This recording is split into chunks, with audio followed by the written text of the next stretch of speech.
Pessoal de casa, muito boa tarde. O Calepino Conscienciológico inicia dentro de 3 minutos.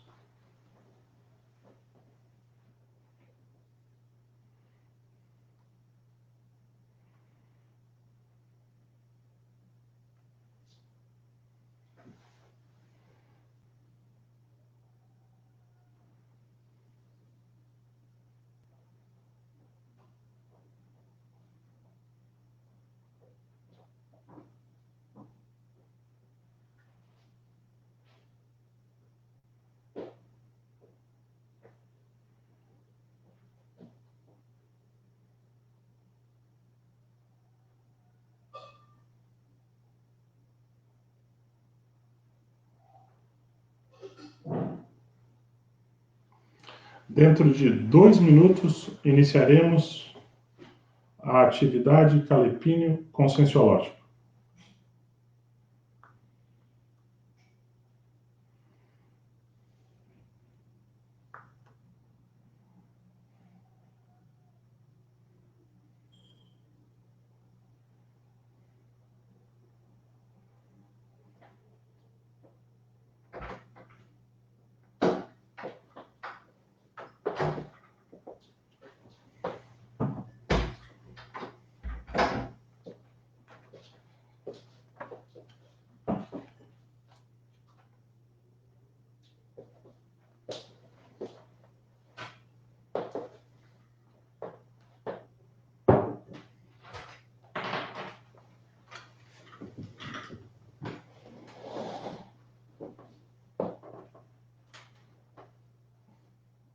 Em 1 minuto, iniciaremos o Calepino Conscienciológico. Pega para mim a campanha que está lá.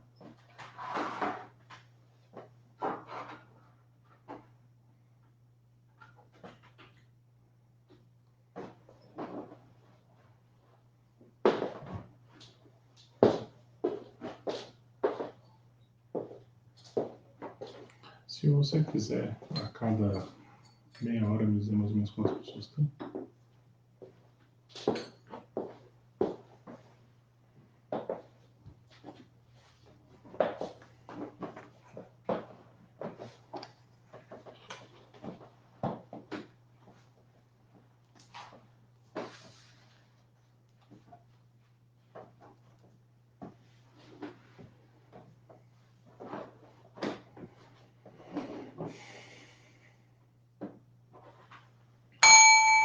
Calepino!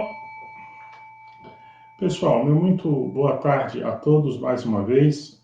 Sejam muito bem-vindos a essa nossa atividade semanal gratuita, que é o Calepino Conscienciológico. Hoje, aula debate de número 166, dia 7 de junho de 2020, com o tema mais votado pelos alunos, que foi a questão do fogo amigo. Meu nome é César Cordioli, para quem não me conhece, estou falando aqui diretamente de Foz do Iguaçu, da Cognópolis Foz, e essa é uma atividade semanal que a gente se propõe a debater assuntos de conscienciologia, né, de maneira bem ampla. Então a pessoa pode fazer perguntas, né, via chat aí, perguntas mais específicas, algo que ela tenha dúvida, às vezes alguma terminologia que a gente usa, ou ela pode também pegar o material que é entregue, né, e em cima desse material fazer também seus questionamentos e contribuir também com ideias, a gente vai somando conhecimento, ok? Mas, gente, antes de começar aqui a nossa atividade propriamente dita, eu gostaria de fazer aqui 2 registros ou 2 observações. O primeiro deles é em relação à dessoma de nossos 2 colegas muito queridos aqui, que foi o Felipe Mansur e o João Ricardo Schneider. Isso aconteceu na segunda-feira agora, no início da tarde, né? Então ainda não completou uma semana, e é um momento de muita tristeza, né, coletiva do nosso grupo, né? Porque eram pessoas muito especiais, né? Junto com os 2 ali nesse acidente também faleceu o motorista que estava dirigindo o carro deles, o senhor Paulo Cruz. Todos os 3 são funcionários lotados no governo do estado do Paraná, E alguns dias depois também veio a falecer mais uma senhora de 76 anos, né, que estava envolvida no acidente, dona Elvira Meroto, né. Foi um acidente que teve aí 5 carros, parece que um caminhãozinho junto também. Então, é algo bastante impactante, né? A gente lida com esse tipo de assunto todos os dias, né? E já há muito tempo. Mas sempre quando acontece uma notícia dessa, né, perto de alguém próximo a nós, é algo que impacta profundamente, né? O Felipe Mansur era uma pessoa que a gente trabalhava bastante junto já há um bom tempo, né? Desde a época em que ele era foi coordenador geral do CAEC, e recentemente, a gente sempre manteve muita amizade, mas recentemente, devido a gente tentar levantar recursos via governo de Oman, para a construção do Megacentro Cultural Loteca, a gente acabou ficando muito próximo e ele acabou incentivando uma série de outros projetos aqui, loteamentos, na Cognópolis Foz. Então a gente é muito grato por todo o trabalho que ele fez, também do João Ricardo, né, autor de um livro fantástico sobre a história do parapsiquismo. Agora, nos últimos anos aí eu fiz algumas viagens com o Felipe, né, internacionais, para levantar recursos para esse projeto. Em novembro agora nós ainda a gente viajou juntamente com o João Ricardo e o Felipe Mansur, né? A gente foi numa primeira etapa para Dubai, nos Emirados Árabes. Depois de lá o João Ricardo voltou, a gente foi com o Felipe para a Indonésia. Mas o fato é que a gente teve uma oportunidade de conversar muito, nos últimos tempos, se aproximar bastante, e com certeza são pessoas que vão fazer bastante falta, tá? Felipe era um cara que estava empolgado aí com a campanha municipal, né? Um diplomata nato, uma característica dele, eu fiz questão de registrar na solenidade que foi feita aí recentemente com as cinzas dele, porque o corpo dele foi cremado em Curitiba, depois foi solto ali as cinzas na Avenida nas Cataratas do Iguaçu. Mas o fato é que eu tive a oportunidade de registrar que eu achava o Felipe Mansur uma pessoa, um diplomata de mão cheia. Não tinha tempo ruim, tinha sempre um sorriso no rosto, afável, amável, acolhedor, e é isso. Tá? No dia seguinte da telefona dele veio muitas mensagens, né, de um monte de gente prestando condolências, né? Eu cheguei a receber uma carta do ministro de Oman, manifestando aqui, uma carta muito bonita, um documento oficial do governo, manifestando, né, os sentimentos dele, também de outras pessoas de Oman, Dr. Mohamed Al-Mamari, várias pessoas aqui de Foz. A gente transmitiu tudo isso para a viúva, que é a Mariana Molina, né? E é isso. Então nós gostaríamos de, mais uma vez, prestar as nossas condolências aí para a família, né, de todas as pessoas envolvidas nesse acidente, que é uma notícia bastante triste, né? Mas eu acho que a vida prossegue. A melhor maneira da gente honrar é ter boas memórias de todos eles. E vocês podem ter certeza, quando o Megacentro Cultural estiver construído daqui a alguns anos, vocês podem ter certeza que o Felipe tem uma participação profunda ali, né, na materialização desse projeto, ok? E João Ricardo, gente, eu tive a oportunidade de conversar bastante com ele em Dubai, uma pessoa excepcional. Tá? Então é isso. Eu acho que a gente agora foca na ProAccess, ainda um pouco impactado, né? Mas seguimos adiante, ok? Então, feito esse registro, não poderia deixar de fazer essa observação. Eu gostaria também de trazer para vocês que da última aula eu fiz uma confusão, eu falei das fases do curso Grupo Kármico como se tivesse aqui no Projeciologia, na verdade estava nos 700 experimentos. A escala que eu queria fazer referência do livro Projeciologia, que é esse tratado aqui de autoria do professor Valdo Vieira, foi o primeiro tratado dele, é a escala do estado da autoconsciência contínua. Está no capítulo 486, ok? Que são as fases para você alcançar a autoconsciência contínua, você ficar não ter mais os lapsos de lucidez, né, durante as noites. Você tem continuamente, é como se você vivesse lúcido o tempo inteiro, né? Então, as fases provas, impacto, admissão, ética, filiação, sutilização e purificação, né? Olhando aqui o material, eu não sei se eu já compartilhei aqui no Calipino, mas eu lembro de ter quando fui levar para o professor Valdo o tratado e fazer um resumo que ele pediu para eu fazer, eu apontei esse capítulo como uma das essências, um dos pontos centrais da obra, e ele concordou, disse que era isso mesmo em cima do lance, mas ele me deu um dever de casa, que era fazer um cotejo da escala evolutiva das consciências, que todo mundo conhece, mas quem quiser dar uma olhada, está lá no Homo Sapiens Reorganizados, no capítulo 65, né? E fazer um cotejo entre essas duas escalas, a escala evolutiva das consciências e a escala do estado da autoconsciência contínua. Eu fiz, levei para ele, e ele fez uma correção, tinha 2 erros. De qualquer forma, é bem interessante, e está aqui esse material, né? Então, só para deixar registrado aí, para a posteridade, que esse é um material que não está, acho, publicado em lugar nenhum. A Consréu transmigrada, ela não é abrangida na escala do estado da autoconsciência contínua. A Consréu ressomada também não é abrangida. O pré-serenal vulgar e a isca inconsciente está no estágio das provas. O tenepsista é a mudança do estado do impacto para a admissão. Ele pode estar em ambas. O projetor consciente, o epicom lúcido, é em admissão.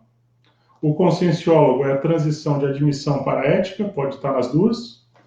O desperto e a semiconsciex é ética pura. O teleguiado autocrítico está na transição entre a ética e a filiação. Evoluciólogo é filiação, serenão é sutilização e consciex livre é purificação. Então, feito esse registro, eu estou me recompondo aí, ou fazendo observação, deixando claro aí perante os colegas. Eu não estou aqui, a princípio, com perguntas. É que eu estava na página errada. Tá certo. Gente, eu vou dar aqui uma inicial na aula e depois eu pego aqui as perguntas, ok? No material que foi entregue, gente, hoje, que tem 14 páginas, há uma omissão, que eu não quero que fique com omissão deficitária, que é o seguinte: existe um verbete de autoria do nosso colega Marcelo Cover, que é exatamente sobre esse tema, sobre esse título, Fogo Amigo, tá? Eu sempre olho para ver se tem o verbete sobre o tema que está sendo apresentado. Por algum motivo, dessa vez eu não localizei, mas o Willy Leiva, que é um telecalipiniano atento, assíduo, ele apontou para a gente, fez essa observação, essa contribuição, também já para uma aula seguinte, que é sobre sono. Então, eu acho que é muito importante a gente ler a definição aqui que o Marcelo Cover traz de fogo amigo. Fogo amigo é a expressão eufêmica relativa ao ataque ou agressão interpares, dentro de determinada tarefa coletiva ou círculo de convivialidade mais íntima, em franco contrafluxo à homeostase, à rotina usual ou aos objetivos estabelecidos do grupo. Eu gostei muito na fatologia, quando ele usa a expressão o desrespeito às singularidades holobiográficas. Eu achei isso muito bacana, porque geralmente quem pratica o fogo amigo não tem a visão de conjunto, mas acha que tem a visão de conjunto, entendeu? E desrespeita uma série de singularidades, entendeu? Então isso é bem interessante de ser observado. Gostei muito de um parágrafo aqui do verbete dele. Por favor, considerem isso um adendo, né, ao material que foi entregue por escrito. Autoqualificação. Dentro da interassistenciologia, não basta boa vontade e disponibilidade em ajudar. Urge o primado do discernimento autocrítico, conjugando tecnicidade e neocognição evolutiva frente às complexas nuances das inter-relações conscienciais. Essa questão aqui eu acho muito séria, o discernimento, né? Ele traz também uma série de verbetes que tem relação com o tema de hoje. Então, a questão, por exemplo, da inveja, da satisfação malévola, da traição, né? Isso tudo ajuda a gente a compreender melhor, né?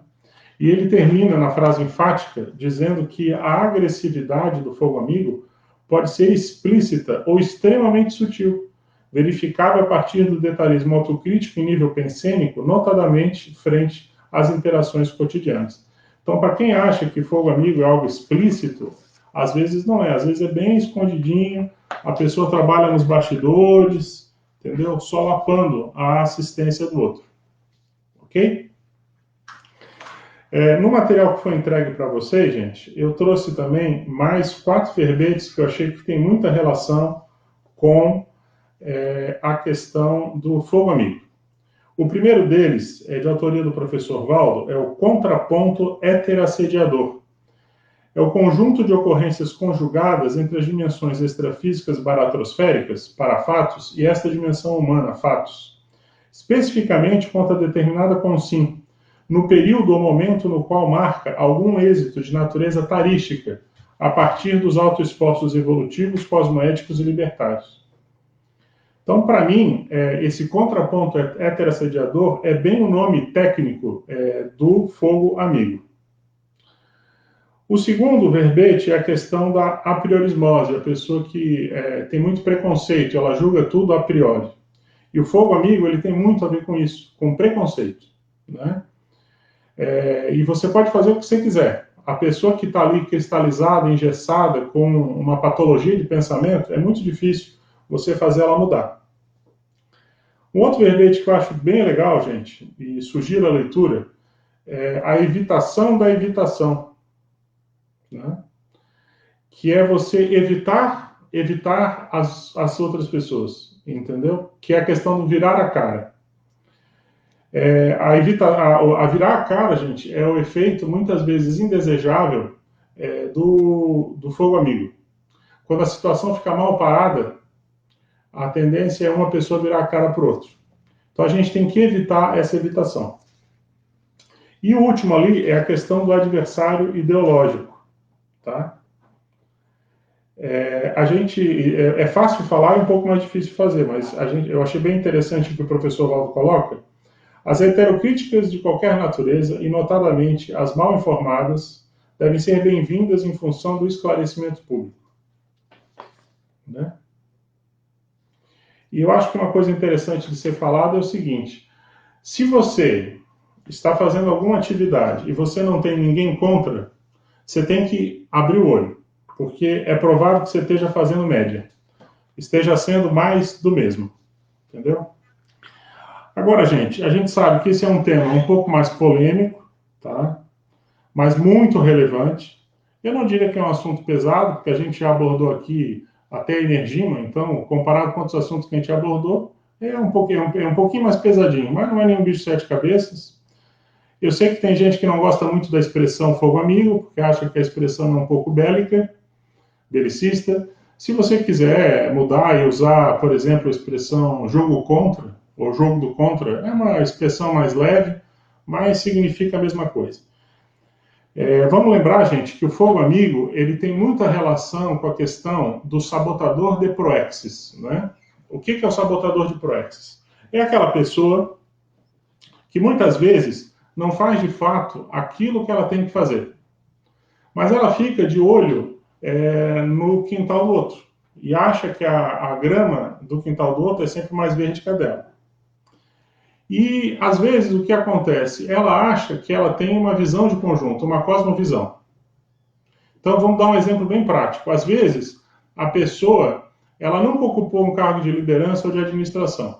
Num belo momento, ela assume lá a administração de uma instituição, por exemplo. Aí, o que acontece? A tendência dela, muitas vezes, é achar o quê? É achar que ela tem a visão de conjunto, porque ela está à frente, porque ela tem um amparo de função, porque ela está certa, entendeu?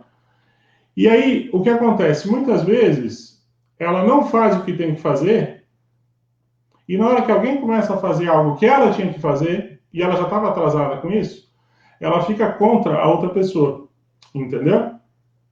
É o comportamento instintivo da natureza humana, porque o que é muito comum acontecer? Sempre que alguém prova para você a sua incompetência, a tendência do ser humano, o que é? Ficar contra aquela pessoa, entendeu? Porque imagina, como é que o outro está fazendo aquilo que eu tinha que fazer? Aquilo que eu não fui capaz de fazer, entendeu? Então, de certa forma, é um choque de realidade. Então, a tendência da natureza humana, eu diria até instintiva ou subhumana, muitas vezes é sabotar a proexis do outro. Então, ele não faz, mas também não quer deixar fazer. Agora, o que é muito triste nisso? É que isso está muito envolvido com a inautenticidade, né? Então, o que acontece? A pessoa, ela é o Janus, é o bifronte, ela tem duas faces. Na tua frente, ela fala, ótimo, boa ideia. Mas por trás, ela não faz nada, ou pior, ela ainda sabota, ela vai contra os teus esforços, né? Aquilo que eu chamo, às vezes, de comportamento escorpiônico do assistente, né? Tem isso também. Tem a questão da satisfação malévola, que eu acho que isso é um clássico, a gente já fez aqui um calepino, inclusive, sobre isso. Tem muita relação com inveja, como o próprio professor Marcelo Kober coloca ali na remissiologia do verbete dele, muita a coisa a ver com intriga, entendeu? No fundo, às vezes, gente, o fogo amigo nada mais é do que uma válvula de escape, né, da pessoa, porque, no fundo, ela está insatisfeita com ela mesma, né? Então, o fogo amigo acaba sendo, de certa forma, uma espécie de oportunidade para a pessoa destilar um pouco aquele veneno que ela tem dentro dela. Então, ela pode colocar para fora aquilo ali, fazer a catarse, né? Agora, vamos lembrar uma coisa, gente. O mais importante de um tema desse, fogo amigo, não é a gente ficar analisando os outros, né? É aquilo que a gente sempre fala no Calepino. A gente tem que trazer para a gente, né? Então, a gente tem que pensar no nosso dia a dia, quantas vezes não chega uma pessoa perto da gente, de peito aberto, para compartilhar uma ideia, compartilhar alguma coisa, contar um caso, pedir uma ajuda, e muitas vezes a gente fica escutando, mas não está escutando de fato. Ou fica escutando, pato pensionizando sobre aquela realidade. Ou assim que a pessoa sai, você começa a pensar mal, entendeu? Então, acho que a gente sempre tem que trazer para a gente, porque se eu fosse dizer assim, para mim, um resumo dessa aula, desse Calepino, se a gente conseguir sair hoje refletindo um pouco mais sobre isso, com uma inspiração de mudar um pouco mais os nossos posicionamentos, eu entendo que isso já vai ter valido muito a pena aqui a nossa aula, né? E, gente, o tema Fogo Amigo, ele é um tema, assim, bastante amplo, né? Como todo o tema da conscienciologia, quanto mais você aprofunda a ideia, mais você vai vendo que as ideias vão gerando estilhaços, né? Então, por exemplo, você pode pegar um tema bem diferente, por exemplo, mini-dissidência. Você consegue fazer uma relação de mini-dissidência com fogo amigo. Você pode dizer que, por exemplo, é muito comum o mini-dissidente, quando ele sai atirando para todos os lados. Então, até aquele momento, aquele era um prato que ele comia, que ajudava ele, que assistia ele. Chega um determinado momento em que a pessoa não consegue bancar as autorrecins que ela tem que fazer para continuar fazendo atalhos e tudo mais, aí ela vai sair e é difícil para ela admitir essa realidade, né? Questão de orgulho. Como é que ela vai admitir que ela clefou, que ela errou? Então a tendência o que é? Sai atirando em todo mundo, né? Então é uma relação direta. Mini dissidência com fogo amigo. Parece que não tem, mas tem muito a ver, né? Então, gente, em cima disso, a gente deu o pontapé inicial aqui na nossa aula, já falamos aí uns 15, 20 minutos, e vamos ver quais são as perguntas ou as contribuições para onde que o pessoal que está em casa quer caminhar com essa aula, ok? Então, vamos lá, gente. Eliane Cavalcante vai assistir, o texto, o pessoal já deve ter postado aí como é que faz. Boa tarde para todo mundo aqui que está dando boa tarde, Maria Helena, Irmã Leal, Chico Mauro, Mário Rosa, Lélia Gomes, Adriana Pólvora, de Búzios, Carmen Pina, Marta Viana, Érica Wong, né? Você está vendo, Érica? Você gostou do logo da transmissão? A gente hoje está testando uma versão profissional do StreamYard, né? A nossa tendência daqui a pouco tempo vai ser disponibilizar esse conteúdo também no YouTube, simultâneo. Então é isso, a gente vai fazendo melhorias. Hoje a gente está com o Emerson no suporte, ele que está fazendo a transmissão, tem o Thiago também, e eu não sei quem é a voz da razão hoje, eu perguntei, me mandaram a escala, mas eu me perdi, mas ok, daqui a pouco o pessoal me informa aqui. Lélia Gomes de Brasília, Ana Carolina Mazoneto de Passo Fundo, Adélio Denk, boa tarde para todo mundo. Marcos Soares.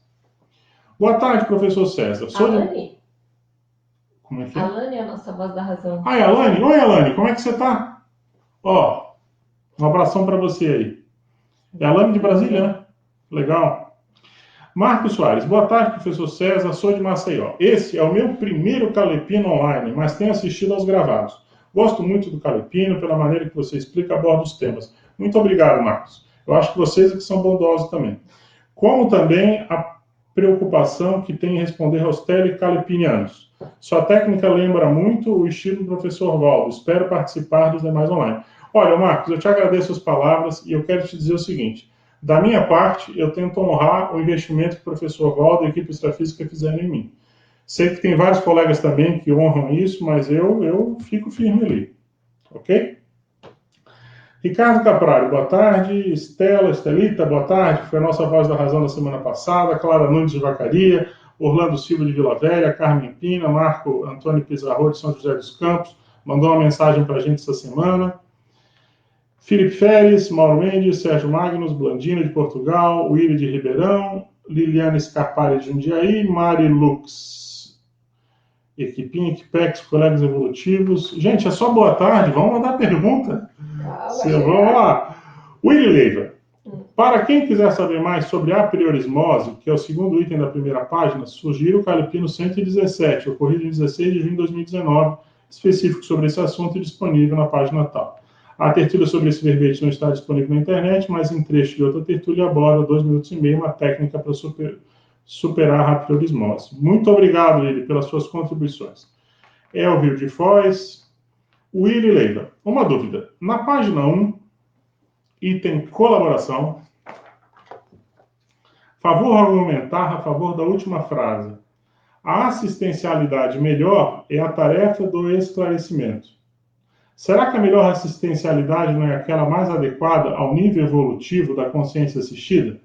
Por exemplo, às vezes o Valdo indicava que a pessoa continuasse frequentando a igreja onde ela costumava ir, em vez de recomendar a conscienciologia, que seria uma opção mais esclarecedora.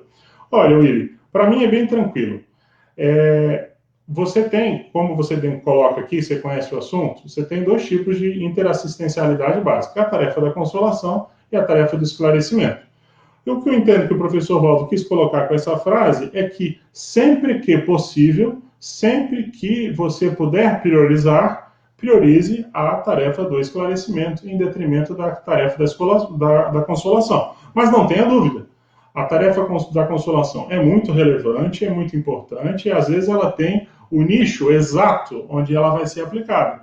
Onde não adianta você entrar com tares naquele momento, porque não é aquilo que o assistido precisa. Ele precisa ser acolhido, ele precisa se sentir, há que se haver um rapport, uma interconfiança, para aí você poder abrir os assuntos mais sérios. Entendeu? Então é simples assim, é só uma questão de que a assistencialidade melhor é a tarefa do esclarecimento, mas há espaço para TACOM, não tenha dúvida. Lembrando, gente, que assim, melhor a pessoa fazer TACOM do que não fazer nada, né? Às vezes o pessoal tem muito preconceito com TACOM, mas vamos analisar entre nós. Muitas vezes o Valdo Vieira, o professor Valdo, fazia TACOM com a gente, entendeu? Então, tudo tem seu momento, tudo tem sua hora. A pessoa chega com uma demanda violenta, você vai fazer TARES? Às vezes você tem que ouvir a pessoa, acolher ela, para depois entrar com esclarecimento, não tenha dúvida. Na página 2, item acariação. Pode aprofundar a metáfora das consciências cristais, principalmente relacionando com o conceito de consciência poliédrica e com fogo amigo? Vamos ler junto? Isso aqui é do Dicionário de Argumentos da Conscienciologia, do professor Valdo, página 831. Cosmoeticologia. A questão é saber empregar, sem medorréia, escusa, eufemismo ou as tapeações do politicamente correto, os termos exatos e fortes na expressão dos fatos, abrindo o jogo evolutivo, seja na exposição corrente, no diálogo, no debate, na aula ou na escrita, mesmo por meio do remédio amargo da impactoterapia da cosmoética destrutiva, no universo das exigências da interassistencialidade tarística, sem acompliciamentos. A acariação fraterna ainda é muito incompreendida. Muita gente aborda a acariação como sendo inteiramente antipática. há enorme engano aí. Se não fossem as acariações, não teríamos as ICs funcionais e funcionantes. Existem várias horas ou momentos diversificados da verdade nas pesquisas das interlocuções. As arestas finais entre as consciências cristais em miríades de contextos convivenciais são limadas, polidas e adoçadas, em definitivo, por meio das acariações cosmoéticas. Diálogo só ajuda. Então, Willy, para mim, essa questão das consciências cristais que o professor está querendo falar é a questão da consciência poliédrica. É a consciência que tem muitas facetas. É como se fosse um cristal com, né, várias facetas, e você tem que polir essas facetas, entendeu? Não dá para você deixar elas rombuda para na hora que ela entra em contato com uma outra consciência cristal, quebra ali os cristais, tem que estar mais ou menos polido, entendeu? Então, para mim, essa é a metáfora que ele está querendo usar, tá? Que você já trouxe, que é o conceito de consciência poliédrica. Agora, o que é muito sério? Muitas vezes o fogo amigo, ele só é resolvido com a cariação. É isso que eu quero chamar a atenção. Eu, gente, já tive dezenas de acariações cosmoéticas. Eu tenho um couro grosso de cariação já, entendeu? Então eu falo para vocês, não só eu, outros colegas também têm, mas eu vejo que muitas vezes a melhor maneira é você fazer uma abordagem direta à pessoa. Porque às vezes a pessoa acha que está enganando todo mundo, está enrolando todo mundo no bico, que ninguém está vendo. Então, é até cosmoético, você tem que chegar a expor o seu ponto de vista. Até para poder também rever, né, às vezes, a avaliação que você está tendo da condição, da situação. Porque, geralmente, você nunca tem razão 100%. Nem a outra pessoa também tem. O caminho do meio, o certo está no caminho do meio entre uma opinião e outra, entendeu? Então, quando você chega e você faz uma acariação, a pessoa tem a oportunidade de se reposicionar, mas você também. Porque a pessoa, às vezes, em cima de uma explicação que ela dá, você revê, puxa, ela não estava com má intenção, realmente era falta de informação que ela tinha, né? E é muito válido, só que as pessoas fogem muito, né? Porque basta ver que, assim, na hora que você vai fazer uma cariação, geralmente tem uma pressão holopensênica do inferno, né? É uma pressão de arrebentar. Mas com o tempo você se acostuma. Você sabe que tudo isso passa, que é mais uma no meio de tantos problemas ou tantas acariações que você já passou e vai em frente. Ok? Na página 2 ainda, o Willy Leiva pergunta. Sim. Posso fazer um comentário? Claro. É interessante ver que às vezes o fogo amigo é confundido com a acariação, né? Uhum. A pessoa vai lá para tentar limpar e o outro acha que ela está contra a pessoa. Isso. Né? Então, acho que tem uma característica aí que o fogo amigo, ele parece teu amigo, mas na verdade ele está indo contra a tua estratégia. E a cariação, ela parece estar vindo contra, mas na verdade, quando ela é cosmoética, ela vem para acertar. Então, são os paradoxos que a gente vive, né? E como a gente... eu acho que o fogo amigo, ele graça exatamente porque nós ainda estamos muito ambientados na aparência das coisas, né? Às vezes, quem mais te dá força diz, vai lá, isso aí, tá tudo certo, é o fogo amigo ali, né? Querendo ver a fogueira subir. Isso. E o cara que mais vem e te questiona e se posiciona e traz um contraponto, e muitas vezes pode até entrar no processo de acariação, é visto como uma pessoa que está contra o teu projeto. Então, eu acho que um pouco do fogo amigo, ele encontra espaço porque a gente ainda gosta de um certo grau de aplauso, de conforto, de chancela, de pessoas que não questionem as nossas propostas. Né? Então, esse aqui é o fogo amigo mais perigoso.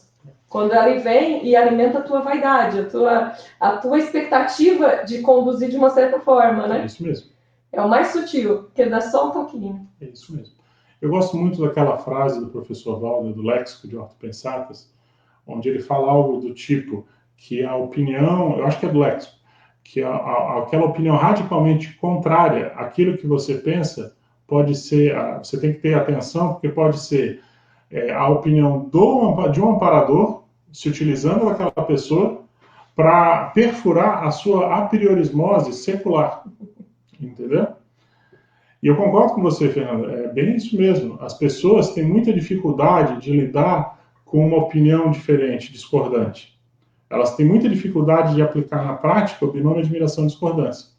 Então, se a pessoa é um pouco mais posicionada, ela é um pouco mais firme, e ela explicita aquilo que ela pensa, muitas vezes ela é mal vista.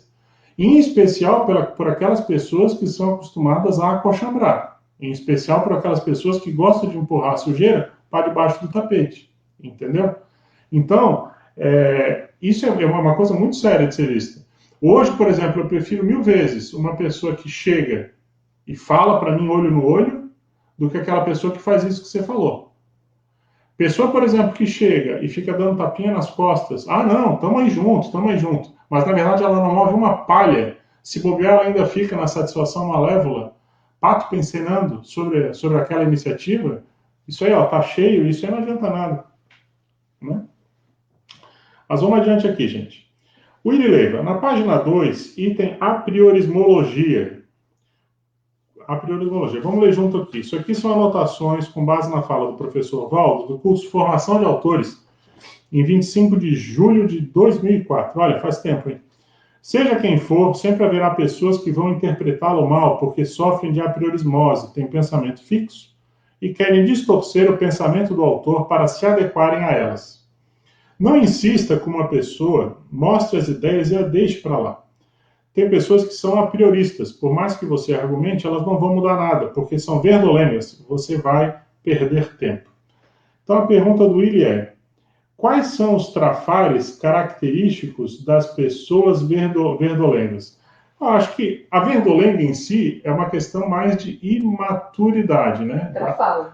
É o que falta, é o trafal, como a Fernanda está falando. Mas eu acho que no contexto aqui, Willy, tem muita relação com esse preconceito, entendeu? A pessoa, ela tem um raciocínio a priori, ela tem um raciocínio já formado. Então, é muito difícil você trabalhar com esse tipo de pessoa. Porque, assim, ela tem, por exemplo, uma visão sua de algo que aconteceu há 10, 15, 20 anos atrás.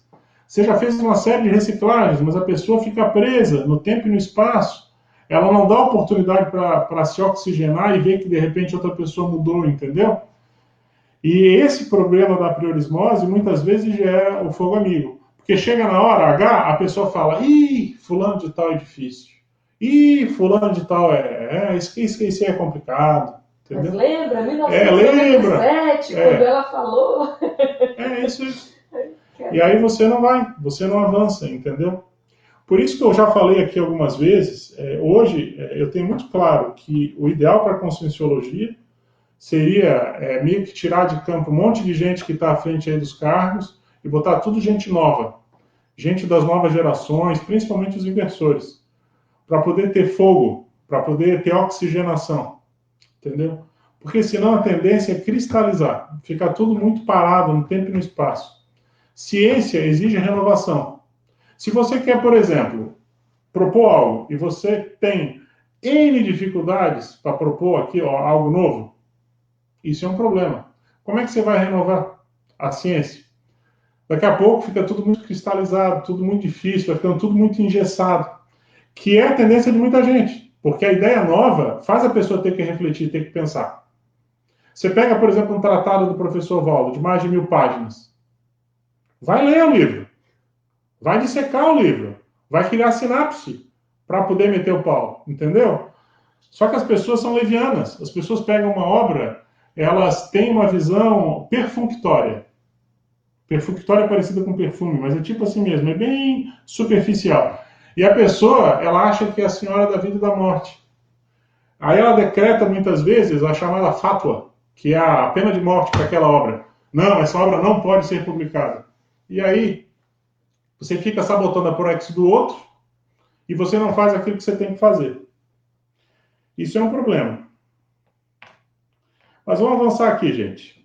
Eliane Cavalcante, boa tarde. Luciano Renier, boa tarde. Maria Helena Queires, minha cara amiga de Floripa. Só gratidão, meninos brilhantes. Gente, eu acho legal, mas... você está falando do Felipe. Só gratidão, meninos brilhantes. Eu os tinha no meu Instagram. Segui os trabalhos deles. No dia ainda curti as últimas postagens. Felipe, Zéfiro, deve ser, né? Recebeu os amigos com carinho. Gratidão, gratidão, tem os livros deles, gigantes na cosmética. Vamos em frente. Também acho isso, Maria Helena.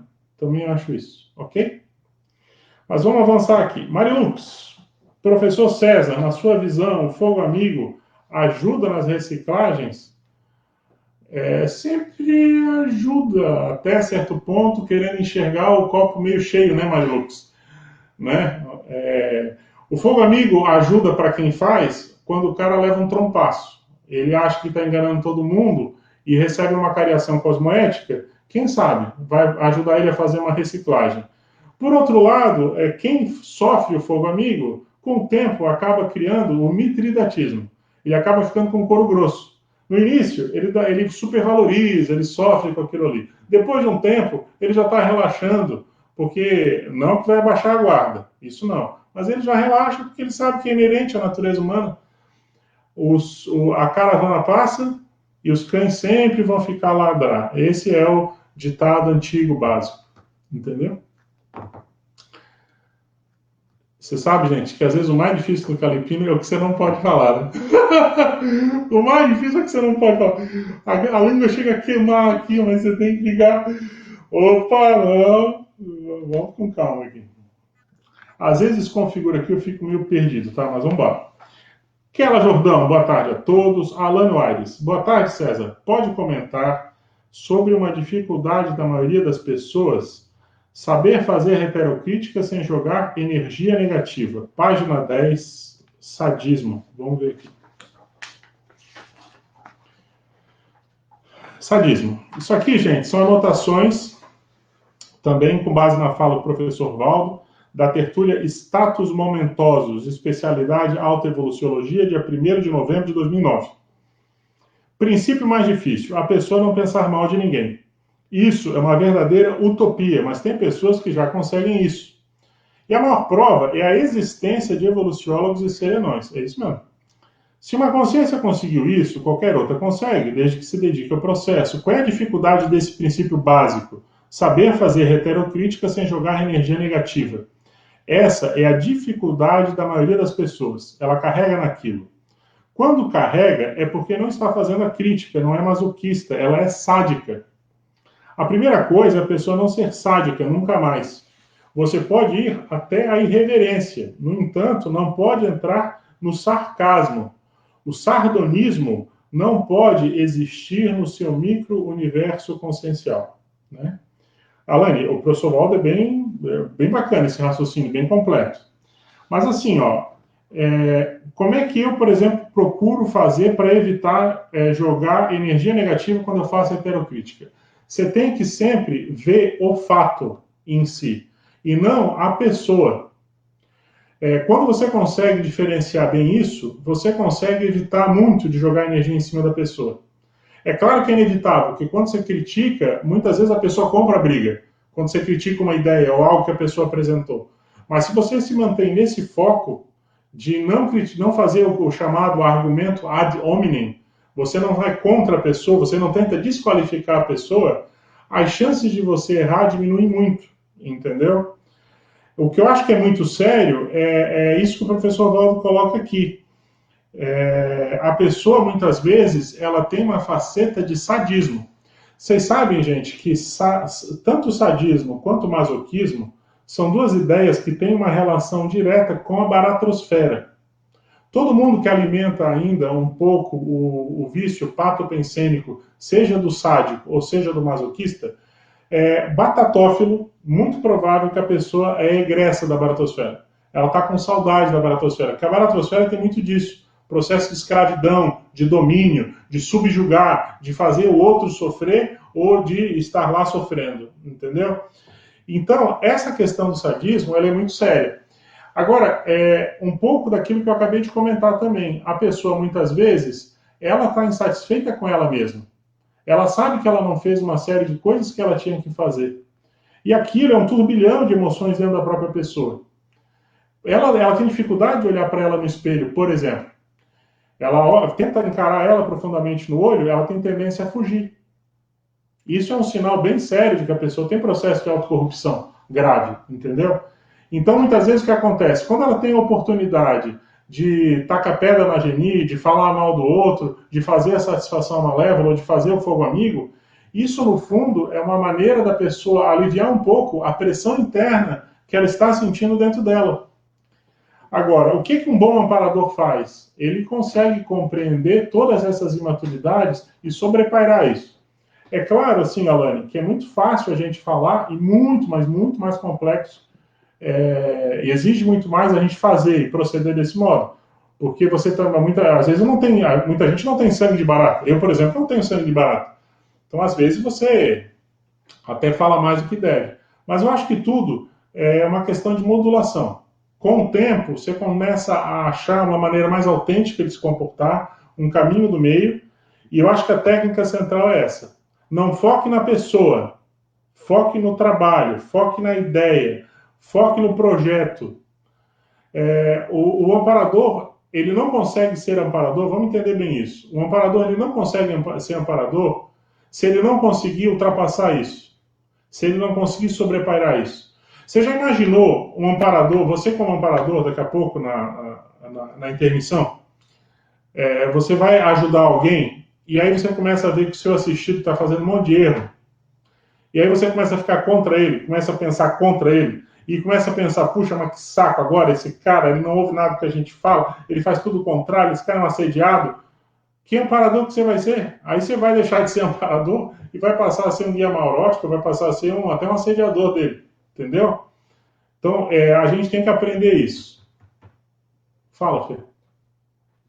Essa questão do sadismo, né? Ela tem muita relação, com certeza, com o fogo amigo e traz para mim um elemento de que o quanto nós ainda não somos autoconscientes. Porque nós não percebemos as reações que a gente tem que nos levam a fazer algumas ações. A maioria das pessoas com fogo amigo, ou até muitos casos de sadismo que acontecem mais sutis no cotidiano, não é uma intencionalidade negativa franca. Um interesse, uma intenção de prejudicar o outro, né? É uma forma de funcionamento que nós temos para lidar com as condições do que acontece, dos embates, das frustrações, né? Vamos pegar, por exemplo, dentro do voluntariado. Né? É razoável a gente admitir que a pessoa não está ali com a intenção lúcida de te prejudicar, Claro. ou a intenção lúcida de ser o fogo amigo, ou de ser sádico, ou de ter um comportamento escorpiônico, coisa do gênero. Mas nós ainda não temos autoconsciência do que acontece dentro de nós em termos de pensenidade, da nossa autopensenidade, que faz o ricochete e leva para esse tipo de resposta, de subterfúgio. Fê, né? Nesse ponto, eu vou só discordar um pouquinho. Eu acho que o pessoal tem muita lucidez.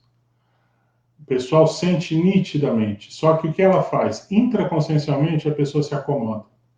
É muito mais gostoso você ter aquele veneninho de falar mal, pensar mal da outra pessoa, porque você descobriu um segredo dela, que você sabe de alguma coisa, do que de fato, né, você... Então, existe uma zona de subconsciência. Existe. A pessoa não acorda dizendo assim, hoje eu vou ferrar com o César. Hoje eu vou acabar com a vida do fulano. Mas a pessoa, ela sente um prazer. Isso ela sente. A questão é o seguinte, eu concordo contigo que a pessoa não tem uma intencionalidade franca, patológica, lúcida, no sentido, não, você é o assediador dela. Com certeza não. Mas a pessoa, ela subestima a patopensenidade que ela tem. E ela é leviana na avaliação dos efeitos disso. Entendeu? Concordo. É nesse sentido. Mas eu acho que isso traz o aspecto da gente... A gente fala em autoconsciência, em conscienciologia, mas a nossa autoconsciência ainda está ainda está sendo polida. Né? Claro. Está muito distante ainda da gente ter essa lucidez. Né? Quantas vezes por dia a gente faz mecanismos de defesa desses, mecanismos automáticos, e nem sente o cheiro até, ok, mas pode passar batido. Acho que Perfeito. Maria Rolim, boa tarde. Maria Regina Camarano, boa tarde a todos. Eliane Cavalcante, Rosemary do Espírito Santo aqui de Foz. Marilux, que tipo de temperamento valoriza e se expõe ao fogo amigo?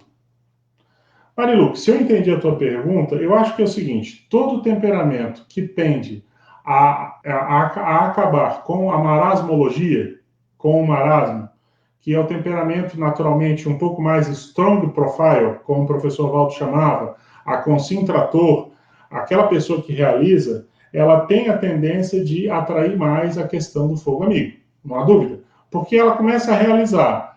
Ela vai gerando pertúrbio, de certa forma, né? Tá todo mundo acomodado, ela começa a mexer, ninguém gosta. A natureza humana geralmente não gosta, entendeu? De sair da acomodação. Por outro lado, se a tua pergunta for no outro sentido, a gente já sabe que o oposto disso geralmente é quem mais faz fogo amigo. Basta você observar os resultados. Isso é muito sério. Sempre que uma pessoa chega para criticar muito outra, eu já várias vezes já conversei com pessoas que a pessoa fica destilando veneno sobre outras. Mas a pergunta que a gente faz é: e você? O que você está fazendo de fato? Entendeu? Então é muito fácil ficar criticando, muito fácil ficar atacando pedra, transformar o outro em vidraça. Mas a questão é: será que a pessoa está fazendo aquilo que ela de fato veio fazer aqui nessa vida humana? Ela está de fato cumprindo a programação existencial dela? As pessoas ainda perdem muito tempo julgando as outras pessoas, entendeu? Isso é perda de mega foco. Faz parte da perdologia, da perda, do desperdício de tempo e oportunidade e aporte.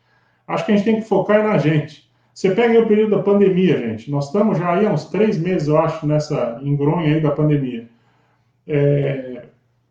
Já dá para escrever um livro, não tenha dúvida. Se alguém pegasse aí para escrever um livro, já está com o livro pronto. Entendeu? Então, a pergunta é: o que a pessoa está fazendo nessa época de pandemia? Profissionais da saúde têm atenuantes? A profissional da saúde tem atenuantes, mas assim, a pessoa está o quê? Só na base do Netflix? Só na base do WhatsApp? Só na base do home office entre aspas? Não dá, gente. Então, é nesse sentido. Tá? Mas vamos adiante aqui. Jarbas Luxo, boa tarde a todos. Ótimo tema de extrema importância para botemos real glasnost transparência. O Jarbas, ele gosta dessas uniões de palavras. Hoje eu aprendi uma, a Fernanda me chamou a atenção, acho que é do DAC, do professor Valdo. O Valdo fala do dormingo. É a pessoa que fica dormindo o domingo inteiro. Então é o dormingo. Tá dentro da sua linha aí, ô Jarbas. A pergunta é: você teve um dormingo hoje? Ou você fez alguma coisa de útil? Marilux, qual a relação entre o temperamento religioso e a dificuldade com o fogo amigo? Olha, o temperamento religioso, ele tem 2 vieses, né? Se você estiver nas cabeceiras do movimento religioso, a tendência é você ser autocrata. E nesse processo de autocracia, você acha que você é o senhor da vida e da morte. Você acha que você é o representante de Deus na Terra. Você entende que você é Deus aqui. E o que você falar é a verdade absoluta. Então, esse tipo de pessoa tem muita dificuldade com a heterocrítica externa. E a tendência é querer condenar aquela outra pessoa ao fogo eterno, à danação, a uma série de outras bobagens que a gente vê por aí. Ok? Isso quando você está na cabeceira. Que é, atualizando na nossa linguagem, estar assediado. Isso, na nossa linguagem é o estar assediado. Então a pessoa não vale nada porque ela está assediada. Você sabe que eu acho interessante? Tem um termo chamado damnatio memoriae. Era a grande, tipo assim, a grande pena que era aplicada na Roma Antiga. Mas isso é desde tempos imemoriais. Se você for analisar, no Egito já faziam isso. Que é o quê? Assume o novo faraó, faz a damnatio memoriae. Tudo que for que lembre aquela outra pessoa, vamos cortar fora, vamos limpar. É isso aí. Agora, voltando ao que eu estava falando. Então, uma coisa é quando você está nas cabeceiras. Outra coisa é quando você está no movimento religioso e você é carne de canhão, ou bucha de canhão, como se fala. Entendeu? Então, você fica ali, pode até estar assistindo, pode até estar ajudando, mas você fica ali muitas vezes arrecadando dinheiro para alguém que vai usar aquele dinheiro de maneira indevida, entendeu? E fica ali sendo explorado, né? E muitas vezes a pessoa ela já tem fragilidade ou fissura de autoestima, e aí ela fica ouvindo uma série de coisas que vão fragilizando ela cada vez mais e vão principalmente colocando a canga em cima dela, entendeu? é a subjugação. Então a gente tem que abrir muito o olho em relação a isso. Isso hoje, nowadays, como se fala no inglês, nos dias atuais, prolifera aos montes. A gente tem que abrir muito o olho. Por isso, gente, ó, mais do que nunca, é essa frase aqui, ó. Princípio da descrença. Não acredite em nada, nem mesmo que lhe informarem nesta atividade ou na conscienciologia ou em qualquer lugar. Experimente, tenha suas experiências pessoais. Isso aqui é a profilaxia de todas essas coisas que a gente vê por aí. César, agora a gente está chique, a gente tem o banner do princípio da descrença. Ah, tem? É só você pedir, os meninos colocam. Então põe aí o banner já botou o banner do princípio da descrença. Muito obrigado. Vamos lá, Felipe Feres. Jarbas Duxo, trabalhar depois. Palavra-chave, tenepsologia, fatores redutores, autocognição, apriorismose, amorosa, ideológica, por meio da disciplina excessiva, perfeccionismo, desassédio mental-somático, reumanologia, fenômeno da birrecepção, repressão de sentimentos de ensino, sadia, equilibriologia. Felipe, eu estou vendo que você está dando ideias, né, para serem avaliadas depois. Agradecemos a sua participação. Como são ideias um pouco soltas, depois a gente vai olhar com carinho, tá? Mas muito obrigado. Érica Wong. César, tendo como inspiração a técnica contragolpe evolutivo, também tema do Calepino, é isso mesmo. Como lidar com o fogo amigo?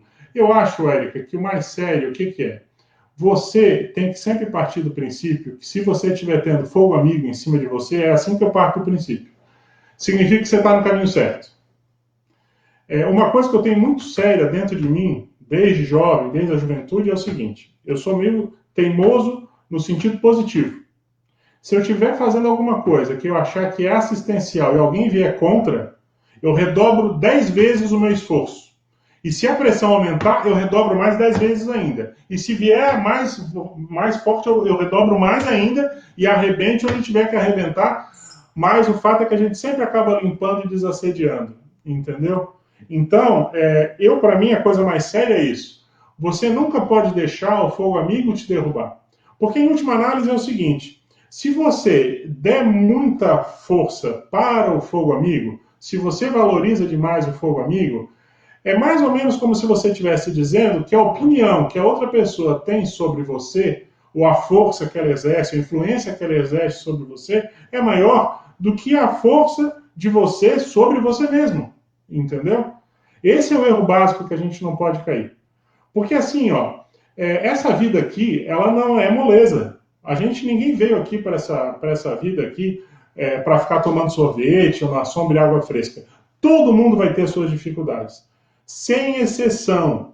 Mesmo aquele mega, hiper, multimilionário que você acha que tem muito dinheiro e por causa disso o cara está numa boa, esquece. Às vezes ele vai ser o maior assediado de tudo. Ele vai ter um monte de gente que ele não pode confiar, querendo passar a perna nele, tem que ficar preocupado com o dinheiro, senão ele perde tudo, e preocupado com um monte de gente, porque o dinheiro atrai, né, os assediadores, que nem a mariposa é atraída pela luz.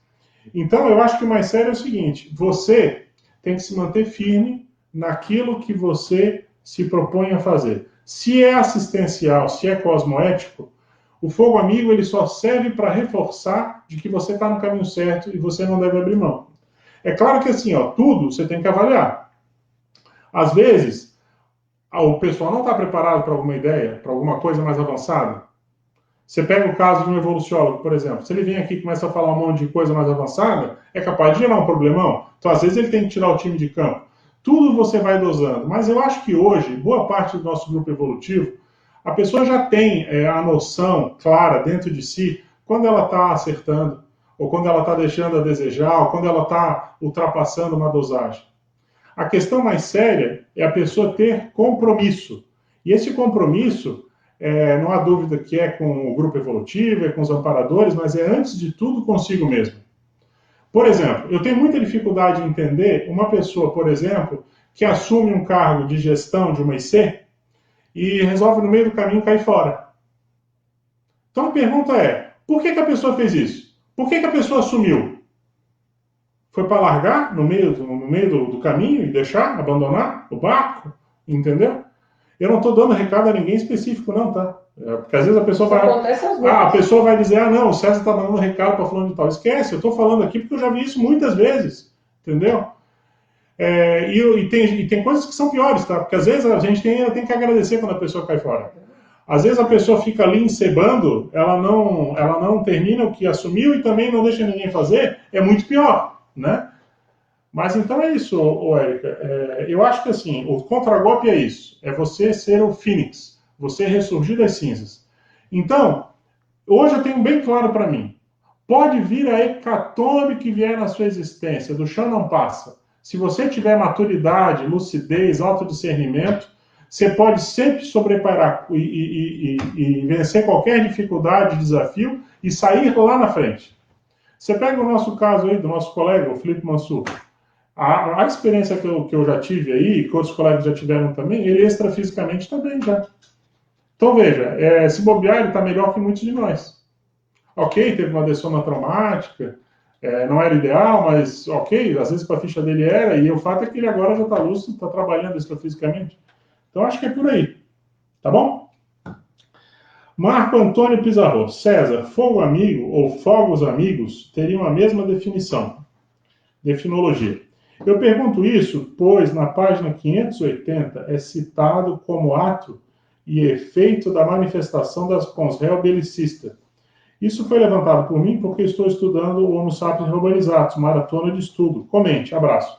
Olha, Marco, a questão é a seguinte, como eu falei no início aqui do Calepino, a expressão fogo amigo, ela é uma expressão um pouco bélica.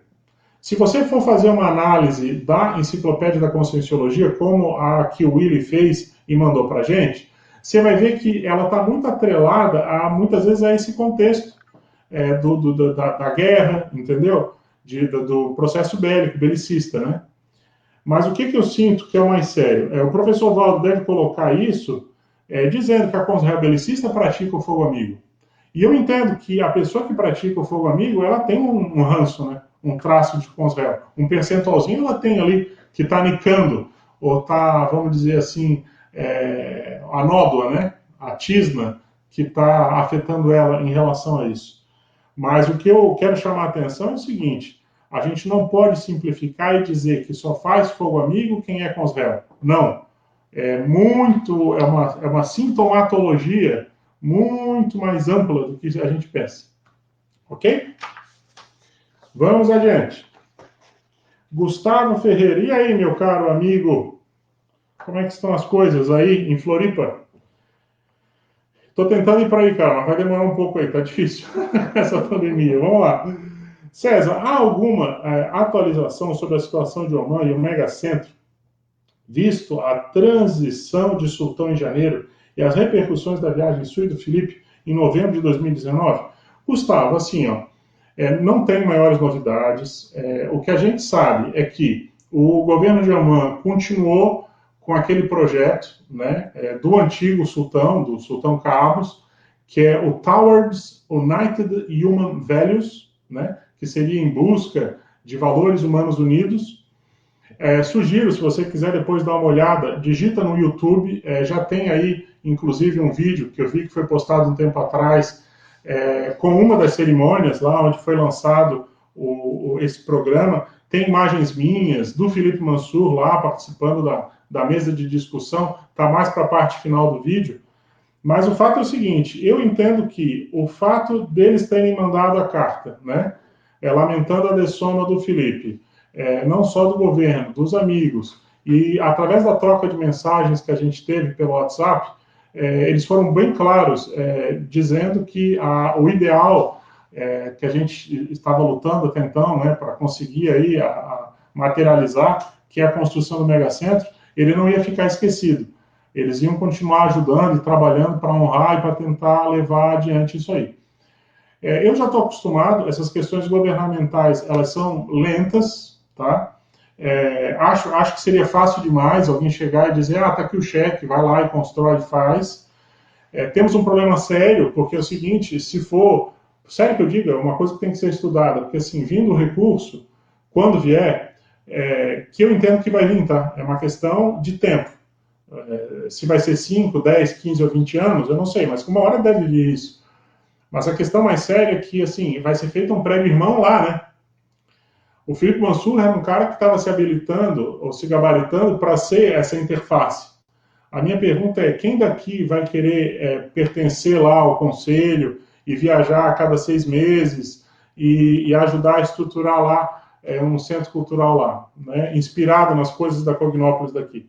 Então é esse tipo de coisa que tem que ser vista com detalhe. Mas eu quero só chamar a atenção o seguinte, da minha parte, a gente já tem uma estratégia traçada, Gustavo, através de levantamentos de recursos próprios aqui nossos, no caso seria o que a gente sempre fez até hoje aí para levantar recursos e com isso tentar viabilizar a obra. Então, independente de Oman, a gente vai fazer. Não temos dinheiro para fazer tudo, porque a obra é muito cara. A obra vai ser dividida em 4 etapas e a gente estaria fazendo uma primeira etapa, mas que já é o suficiente para botar na posta em marcha o megacentro, porque seria o equivalente ao dobro da área construída total do Holociclo e Holoteca hoje, entendeu?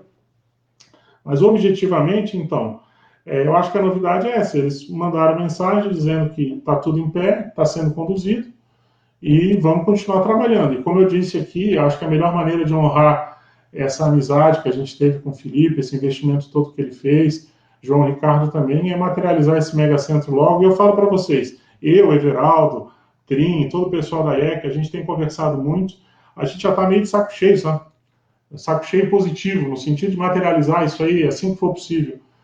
Na verdade, entrou no meio do caminho um projeto que foi o hotel, que você mexe também no ramo hoteleiro, você sabe que não é fácil, é um baita de investimento, retorno muito baixo, muito lento, muito sacrificoso. Na verdade, a gente fez isso por orientação da equipe extrafísica, pedido do professor Valdo também, porque quando a gente estava com tudo pronto para começar a construção do megacentro, veio o pedido de construir o hotel antes, porque o hotel seria o Woven Days aqui da Cognópolis. Então, nós estamos dentro dessa linha, tá? Mas, chefe, se você tiver alguma ideia, estamos juntos, tá? E é isso aí. Felipe Feres, César, para você avaliar depois. Quero entender se você rotula essa crítica de fogo amigo ou fogo patológico, crítica injusta, e dos possíveis porquês. Tá bom, eu vou avaliar depois, Felipe, já que você está me dando essa oportunidade, vamos avançar. Eu estou sendo avisado aqui pela monitoria que a gente normalmente está com 128 pessoas online assistindo. Gente, muito obrigado aí pela participação de todos, tá bom? E vamos avançando aqui. O que é? Eu estou sendo avisado que tem muita participação, então eu vou avançando dentro das possibilidades. Flávia Barros Rogic, boa tarde para todos. Felipe Feres, as metáforas podem confundir dependendo do que se evoca. Willy Leiva. Segundo suas vivências pessoais, o fogo amigo diminuiu na CCCI após o curso aos domingos, em prol do Fundo Interassistencial das ICs? Olha, Willy, a sensação que eu tenho é que aqui tem altos e baixos, tá? Existem momentos em que você tem uma pressão maior de fogo amigo e tem momentos em que você diminui o fogo amigo, tá? Eu acho que é uma parapatologia que está longe de ser curada, porque o professor Valdo já falava que o nosso mega trafar grupal, como grupo evolutivo, é a pseudo-harmonia, e para mim, pseudo-harmonia, satisfação malévola, fogo amigo, é tudo meio sinônimo, aparente, tá? Mas é isso. Eu acho que, assim, esses cursos que estão sendo feitos domingos, que vai muita gente participar, não há dúvida, ajuda o pessoal a revisar conceitos, tem muita ideia bacana, muitos professores experientes, bons, acho que é muito desassédio, muita energia. Então, não tenha dúvida que contribui. Mas eu acho que aqui é um processo cíclico, entendeu? Você sabe que tem um efeito um pouco perverso, que eu acho, por exemplo, da pandemia. Nós já estávamos num processo um pouco de marasmo aqui da CCCI. Essa é uma opinião, tá, gente? Claro que eu não sou o dono da verdade absoluta, mas é a opinião que eu tenho. E quando você vem com a pandemia e que tudo meio que para presencialmente, começa tudo a ficar virtual, é um paradoxo, porque no primeiro momento você teve tem muitas reuniões que estão sendo feitas online, mas eu ainda acho que a marasmo aumentou um pouquinho mais, entendeu? Agora, pode ter certeza, se daqui a pouco a gente começar a mexer em alguma coisa mais séria, um mega centro cultural, posso estar enganado, mas vai começar a vir fogo amigo, entendeu? Então, acho que depende muito. É sazonal e também depende muito de quem está fazendo, como está fazendo. Isso aí é cíclico. O mais sério é a gente olhar para a gente. Voltando àquilo que eu falei, né? Sheridan Wong, como devemos assistir o agente do fogo amigo de modo explícito ou nos bastidores? Sheridan, se você tem a oportunidade de fazer uma TARES mais direta, uma impactoterapia, se você sente a inspiração extrafísica, a chancela dos amparadores, porque quando você vai fazer uma abordagem dessa crítica, você sempre tem que buscar a inspiração extrafísica, né? Para saber se você se sente forte, se você acha que o caminho é por ali. Mas se você tem essa possibilidade, o ideal sempre é glasnost. É você abrir o jogo, é você procurar a pessoa, conversar. E sempre repetir comitê, e se você achar que é necessário, se a conversa for mais delicada, mais séria, mais grave, às vezes é o caso de ter uma testemunha, tá bom? Mas às vezes você não consegue fazer isso, porque a pessoa não tem abertismo. Então você tem que comer o pirão quente pelas bordas. Às vezes a pessoa não quer nem ver você pintada de ouro, a pessoa tem muito apriorismo. Então às vezes você tem que pegar um amigo que seja em comum para tentar construir uma ponte indireta para começar vagarosamente fazer essa inter-relação.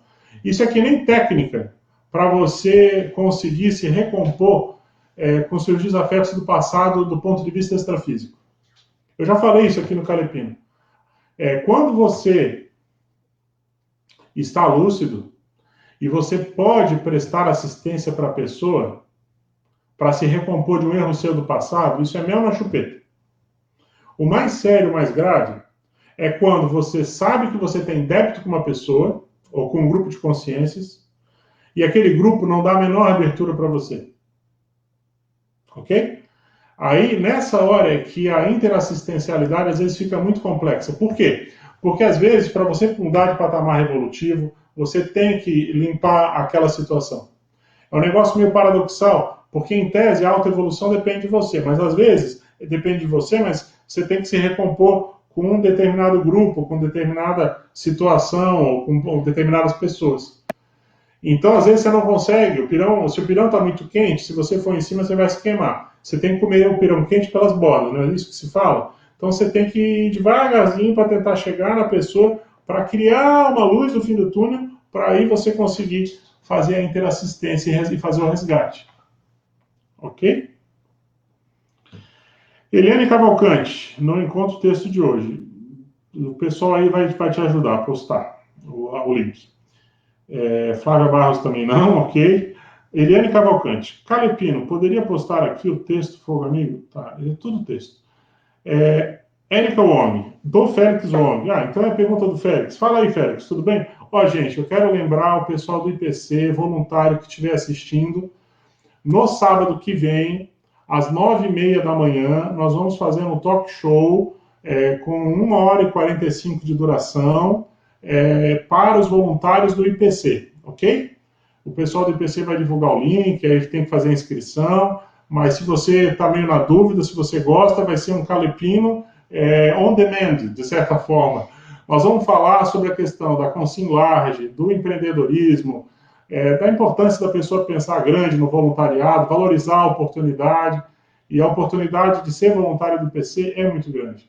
Então nós vamos abordar isso. Eu fui coordenador do IPC durante mais de 5 anos, acompanhei o IPC durante bastante tempo, então vamos poder conversar bastante, né? Então, o Félix, na sua opinião, o fogo amigo tem a ver com a falta de lealdade interpares e de semancol, cotoveloma? Eu não tenho dúvida, Félix. Eu acho que é bem por aí mesmo, entendeu? A questão da lealdade interpares é uma coisa muito séria, né? Você veja, por exemplo, o caso do Felipe Mansur aqui.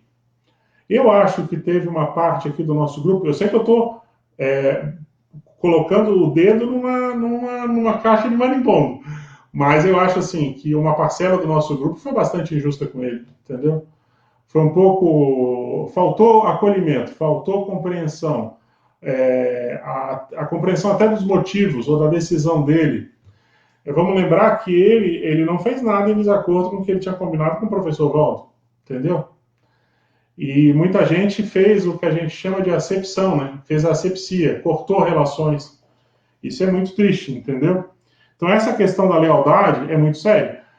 Você está lá no curso intermissivo, você promete mundos e fundos, vem para cá, em tese, Está todo mundo junto aqui para realizar uma maxi por X grupal. Se alguém que está junto para desempenhar a mesma função sua, que é atingir a maxi por X grupal, ele clefa no meio do caminho, é uma coisa que, no fundo, está prejudicando você.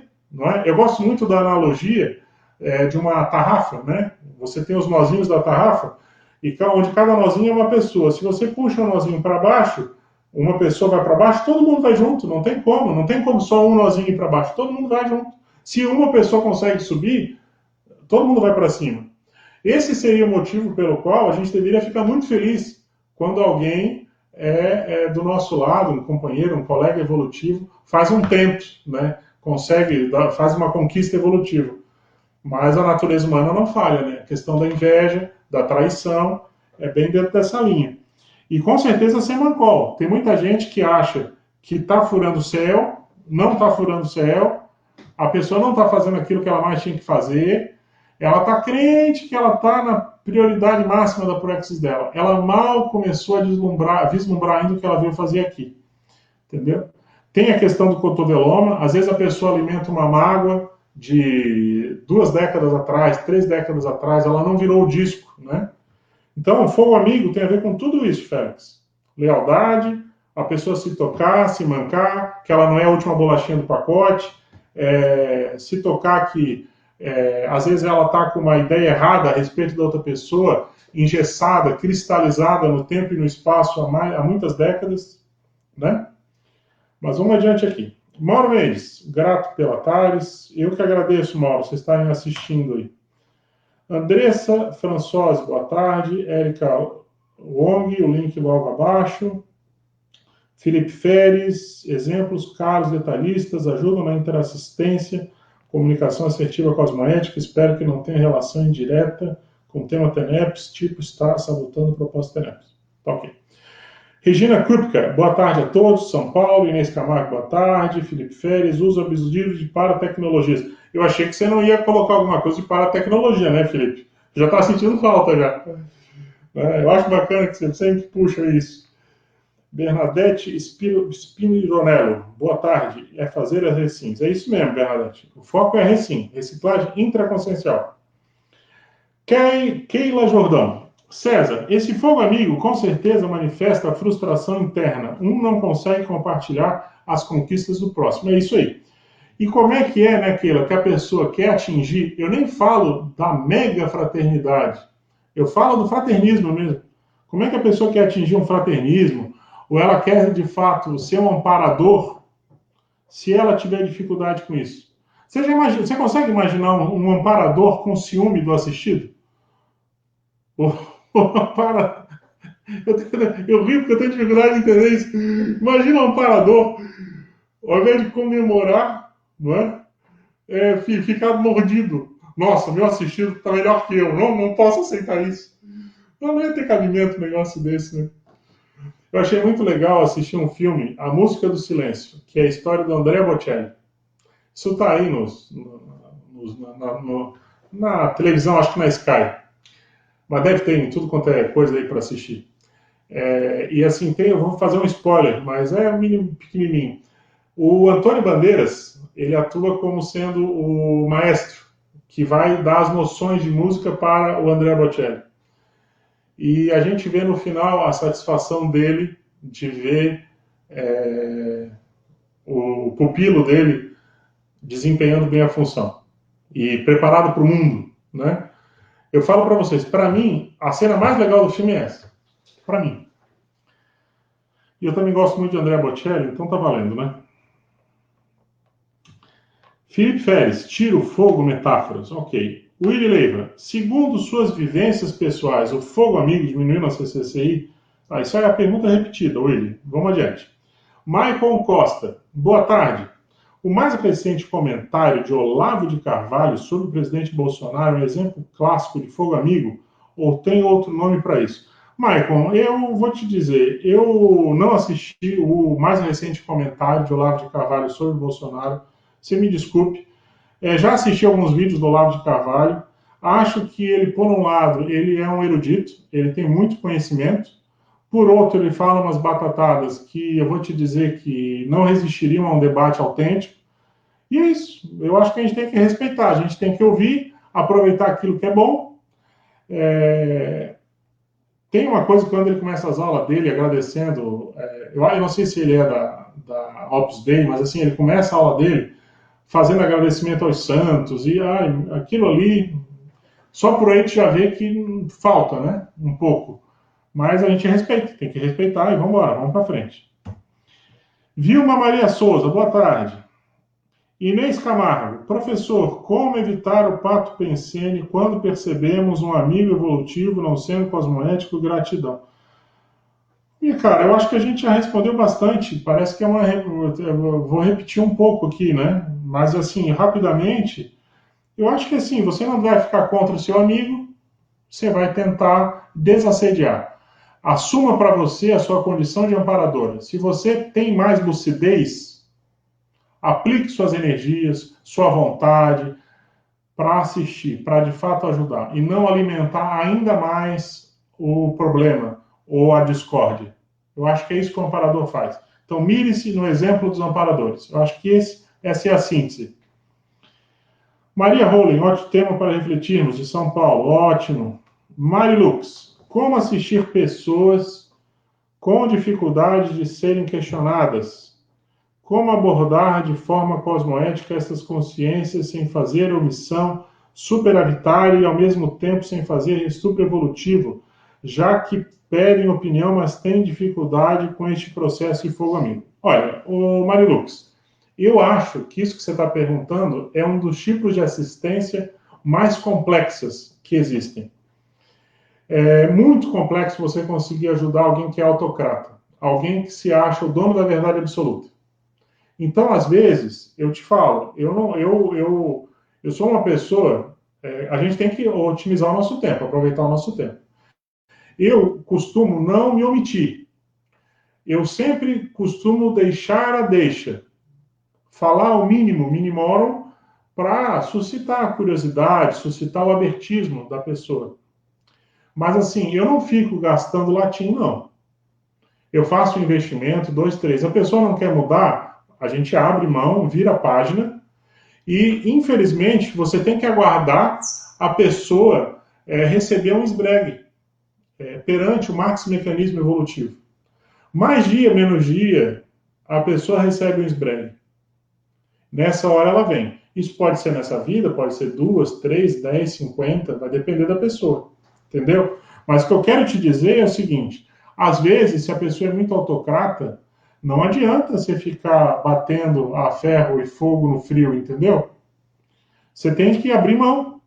Você tem que entender que a pessoa, ou toda pessoa, tem o direito inalienável de ter as suas escolhas pessoais e, inclusive, quebrar a cara. Se a pessoa ela quiser quebrar a cara, é um direito dela. Você pode orientar, dar uma opinião, né, ponderar os riscos, mas se ela quiser, ela vai. Não tem como, não é você que vai segurar. Entendeu? Então eu quero chamar a atenção sobre esse viés, que eu acho que isso é sério. Tá bom? Felipe Feres, fogo amigo tem relação com a condição de críticas justas cosmoéticas que podem ser interpretadas de forma distorcida por falta de cosmovisão racional cosmoética? Às vezes, o Felipe, é o que a Fernanda tinha colocado. O fogo amigo ele é mal interpretado. A pessoa ela é meio autocrata e ela tem tendência a jogar na classe de fogo amigo. Mas, no fundo, a pessoa está sendo o maior amigo dela. Ela está vindo e abrindo o jogo e falando. Ela está tentando aquilo que eu comentei, perfurar a carcaça da apriorismose multissecular que a pessoa tem. Gente, quando as perguntas elas estão um pouquinho repetidas, eu estou avançando um pouquinho, ok? Estou só retomando o que foi falado para a gente não ficar muito em cima ali daquele ponto que já foi debatido. E agradeço a compreensão de todos. Viviane Passos Gomes, da Suécia, um forte abraço aí, Viviane. Douglas Monteiro. César, o trafar que pode desencadear o fogo amigo é a inveja? Eu acho que sim, é um trafarzão meio genérico, mas você sabe, Douglas, que no fundo é egoísmo, né? Na ponta da broca do tatuzão, lá embaixo, mesmo a inveja, no fundo, é o egoísmo. O egoísmo exacerbado, o egão, entendeu? Então, eu acho que é isso que a pessoa tem que refletir. O quanto que ela ainda tem de egão na vida dela. Se ela começa a baixar o egão, a tendência é tudo acalmar. Você sabe que tem pessoas que são verdadeiros lenitivos, ou são verdadeiros bálsamos nas suas atuações. E tem pessoas que são naturalmente polêmicas, mas no sentido negativo. Elas se alimentam da energia, da entropia que é gerada com a manifestação delas, entendeu? Fala, Fê. Dentro da inveja e do egoísmo, um outro trafar que acontece muito é a pessoa que tem baixo amor próprio. Ela tem um processo de alto valor. Às vezes ela banca que tem uma autoestima. Ela se expressa como se ela tivesse muita convicção, segurança pessoal, mas na hora que você vai começando a mexer um pouco, ali embaixo não tem uma base estruturada de autoestima de fato. A pessoa tem um amor próprio muito frágil, muito baixo. E aí, voltando lá na pergunta da Marilux, às vezes a melhor forma de assistir essas pessoas é ajudar elas a resgatar o amor próprio. Porque ela precisa se sentir bem com ela para não ter que desqualificar o outro. Então é um processo que às vezes a gente acha que tem que confrontar a pessoa, que tem que entrar no embate. Tudo isso pode ser feito também, mas muitas vezes o que a gente vai fazer é ajudar a edificar a relação da pessoa com ela mesma. Porque se ela estiver bem com ela mesma, se ela conseguir encontrar elementos para se sentir mais confiante, ela não vai precisar tanto desqualificar o que vem de fora para equiparar a como ela se sente.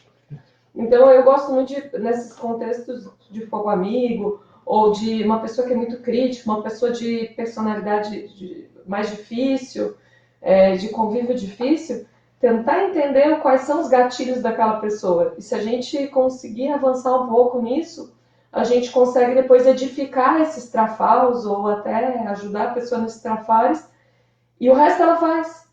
Ela só não tem a estrutura para fazer a virada. Porque quem vai fazer recém se não tem, né, às vezes, uma base? As pessoas carregam muitos traumas, de outras vidas. Então, a personalidade é muito complexa, né?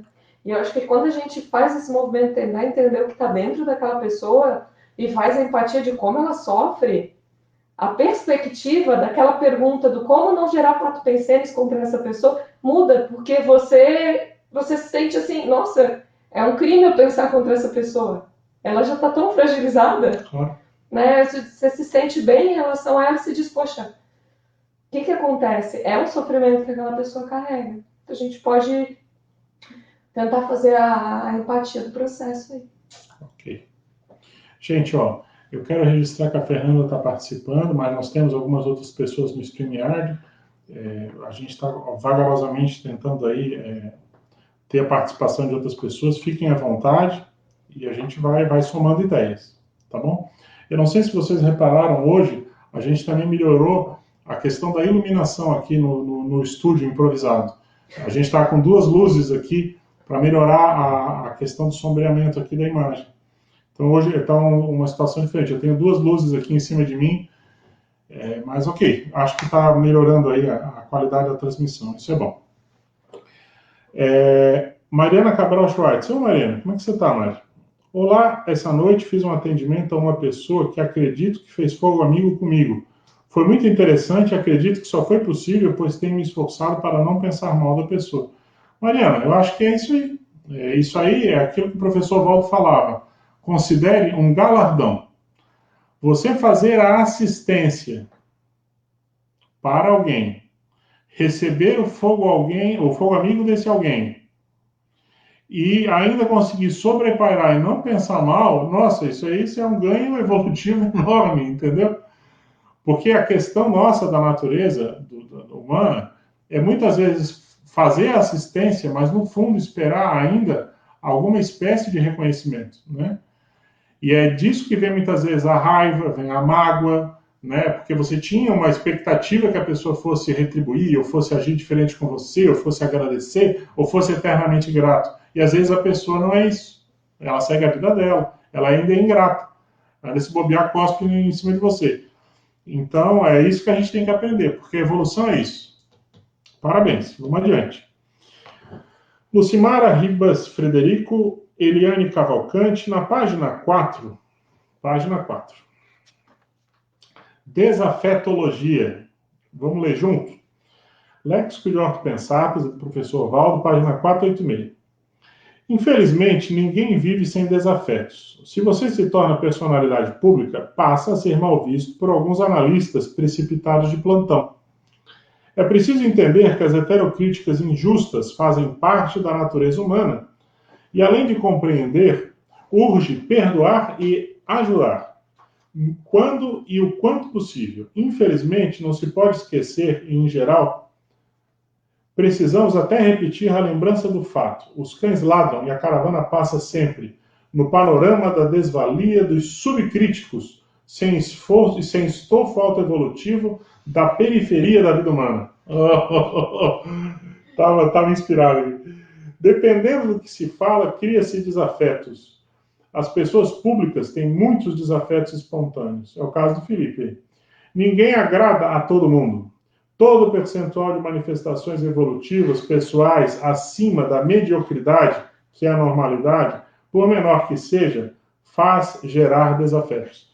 Então a pergunta da Eliane é a seguinte: dependendo do que se fala, cria-se desafetos. Professor César, tem muitas ideias e medo de expressar, para não criar mais desafetos. Como superar essa dificuldade? É começando a falar, Eliane, é começando a botar a boca no trombone, é começar a falar. Não tem outra maneira. Só que assim, o que eu sinto? O professor Valdo falava muito do acanhamento. Ele falava que o acanhamento é a postura típica do cão, que é sub-humano. Ele se acanha.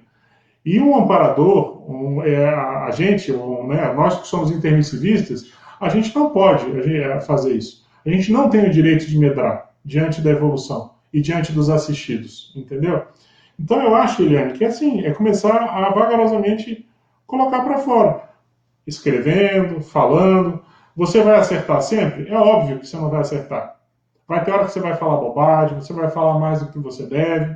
Mas com o tempo você começa a achar a temperança, o meio do caminho. Se no início você errava muito, daqui a pouco você começa a errar menos e daqui a pouco você começa mais a acertar que errar. Só que veja, se você já está sentindo isso dentro de você, é provável que você esteja sentindo já a pressão do seu curso intermissivo que está querendo se manifestar. Observa isso. Eu não sei qual é a idade que você tem, mas veja, muitas vezes a pessoa ela já está passando do ponto da hora de colocar para fora toda a formação que ela teve do curso intermissivo. Então, minha cara, vamos adiante, vamos juntos, vamos botar para fora e fazer acontecer. Eu acho que é isso. Ok? Flávia Rogic, eu pensei que Consim cristal era Consim transparente. Eu acho que é uma abordagem, Flávia, mas é mais a questão poliédrica. Né? É isso que eu entendo. Tanto que ele coloca isso no raciocínio dele ali. Professor Valdo. Mariana Cabral. Essa noite tive uma projeção onde fiz assistência para uma pessoa que acredito que faz fogo amigo comigo. Acredito que só foi possível, pois tenho me esforçado para não pensar mal da pessoa e incluir o grupo relacionado na minha TENEPS. Na projeção, a pessoa ficou muito agradecida. Pode comentar? Mari, eu acho que assim, isso aí mostra que é o início do desenvolvimento do domínio da projetabilidade lúcida. Você tem que anotar, né, no seu caderno projetivo. Você pode, com o tempo, começar a montar um cosmograma projetivo, ok? E uma projeção dessa, que você fala que você fez assistência para alguém próximo, um grupo que já estava relacionado à sua TENEPS, tudo indica que, de fato, é uma projeção assistencial, é um tipo de projeção. E a tendência, com o tempo, é você cada vez mais passar a ter isso, entendeu? Então, aproveite e tire, escreva no papel, porque às vezes a pessoa ela acha que ela vai gravar aquilo para sempre. E ela acha que ela já fez a devida análise da experiência. Mas às vezes tem determinados detalhes que a pessoa só se dá conta quando ela vai escrever de fato. E com o tempo, quando você começa a conjuminar uma experiência com a outra, você começa a analisar uma série de coisas interessantes. Por exemplo, você pode identificar um nicho de assistência que você está se especializando, um bolsão de assistência. Eu conheço colegas tenepsistas, por exemplo, e eu mesmo já tive fases em que eu estava fazendo assistência para gente que tinha recém-dessomado, depois para crianças, e assim por diante. Eu acho que esse tipo de identificação dos nichos, dos grupos de assistência e o porquê você está trabalhando com esse grupo, isso é relevante, porque sempre tem raiz seriexológica das suas múltiplas vidas, das suas vidas passadas. Esse é o caminho, é isso que tem que ser. Você tem que saber extrair dali a informação. Por que você está lúcido para aquilo? Por que aquela informação está vindo para você? Ok? Felipe Feres, acariações cosmoéticas sadias podem ser confundidas com fogo amigo, sendo fogo amigo, crítica justa cosmoética por gerar emoções antipáticas. Imaginar estar contra a consciência, mas não. É isso mesmo, Felipe. Ok? Estamos com 123 pessoas online, ok. Cai um pouquinho, mas é isso. William Leiva. O trecho que o César disse sobre a opinião contrária está no Léxico de Ortopensatas, volume 2, página 1262. Mega ponderação. Muito obrigado, William. Ponderemos refletidamente. A opinião alheia, expressa frontalmente contrária à nossa, pode ser a inspiração providencial do nosso amparador extrafísico de função que não conseguiu perfurar a couraça de nossa apriorismose secular. Felipe Feres, coisas novas pressionando a revisão de perspectivas limitadas. Malcolm Tafner, e aí, meu caro amigo Malcolm? Malcolm está ajudando a gente na IEC, então a gente é eternamente grato. César, gostei do que falou sobre a importância da renovação dos ciclos de gestão e liderança. São necessários para manter os processos vivos e oxigenados. Boa reflexão. Pois é, Malcolm. Agora, eu acho que esse é um dilema que a gente vive hoje dentro da conscienciologia, um pouco, né? Porque a gente tem que ter o devido abertismo e a necessária oxigenação, principalmente das pessoas novas, das novas gerações. Aquilo que o professor Valdo tanto falava, de colocar os inversores à frente para conduzir e coordenar tudo, porque tem o curso intermissivo mais novo, mais recente, vem com ideias mais novas. Por outro lado, há muitos feudos, há muitos encastelamentos e há muita dificuldade de renovação. Como atingir esse equilíbrio, esse meio do caminho? Eu acho que esse é um desafio grupal, né, que a gente está diante hoje. Viviane Passos Gomes, no item 4, desafetologia, poderia comentar como lidar com isso sem carregar no psicossoma? Você tem alguma técnica? Qual o seu procedimento padrão? Viviane, a gente já leu e já comentou, mas rapidamente, o que eu acho que é o sério? É você se inspirar nos exemplos dos amparadores. Você sobrepairar, entendeu? Eu acho que isso é a técnica. O procedimento padrão é esse. Você tem que compreender. Você tem que partir do princípio que a pessoa não tem informação. Você não pode achar que a pessoa tem má intenção e ficar contra ela. Eu acho que essa é a chave. Ok? Ela repete ali, Felipe Feres, focar nos fatos, não atacar consciências. Inclui uso de rotulagens vagas generalizantes. Ok. Cláudia Bittencourt, boa tarde.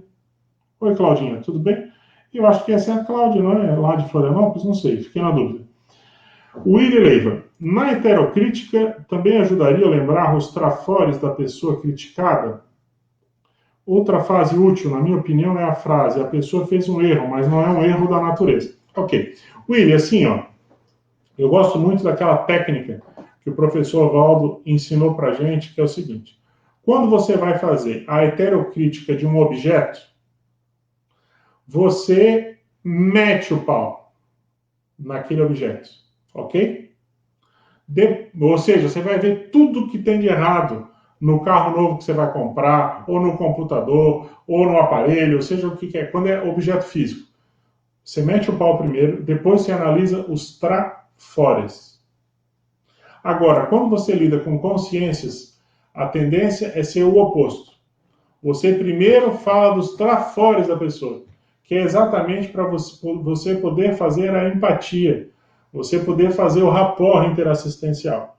Para depois disso, você conseguir entrar na análise dos trafares, entendeu? E eu também acho que a pessoa tem que dar permissão.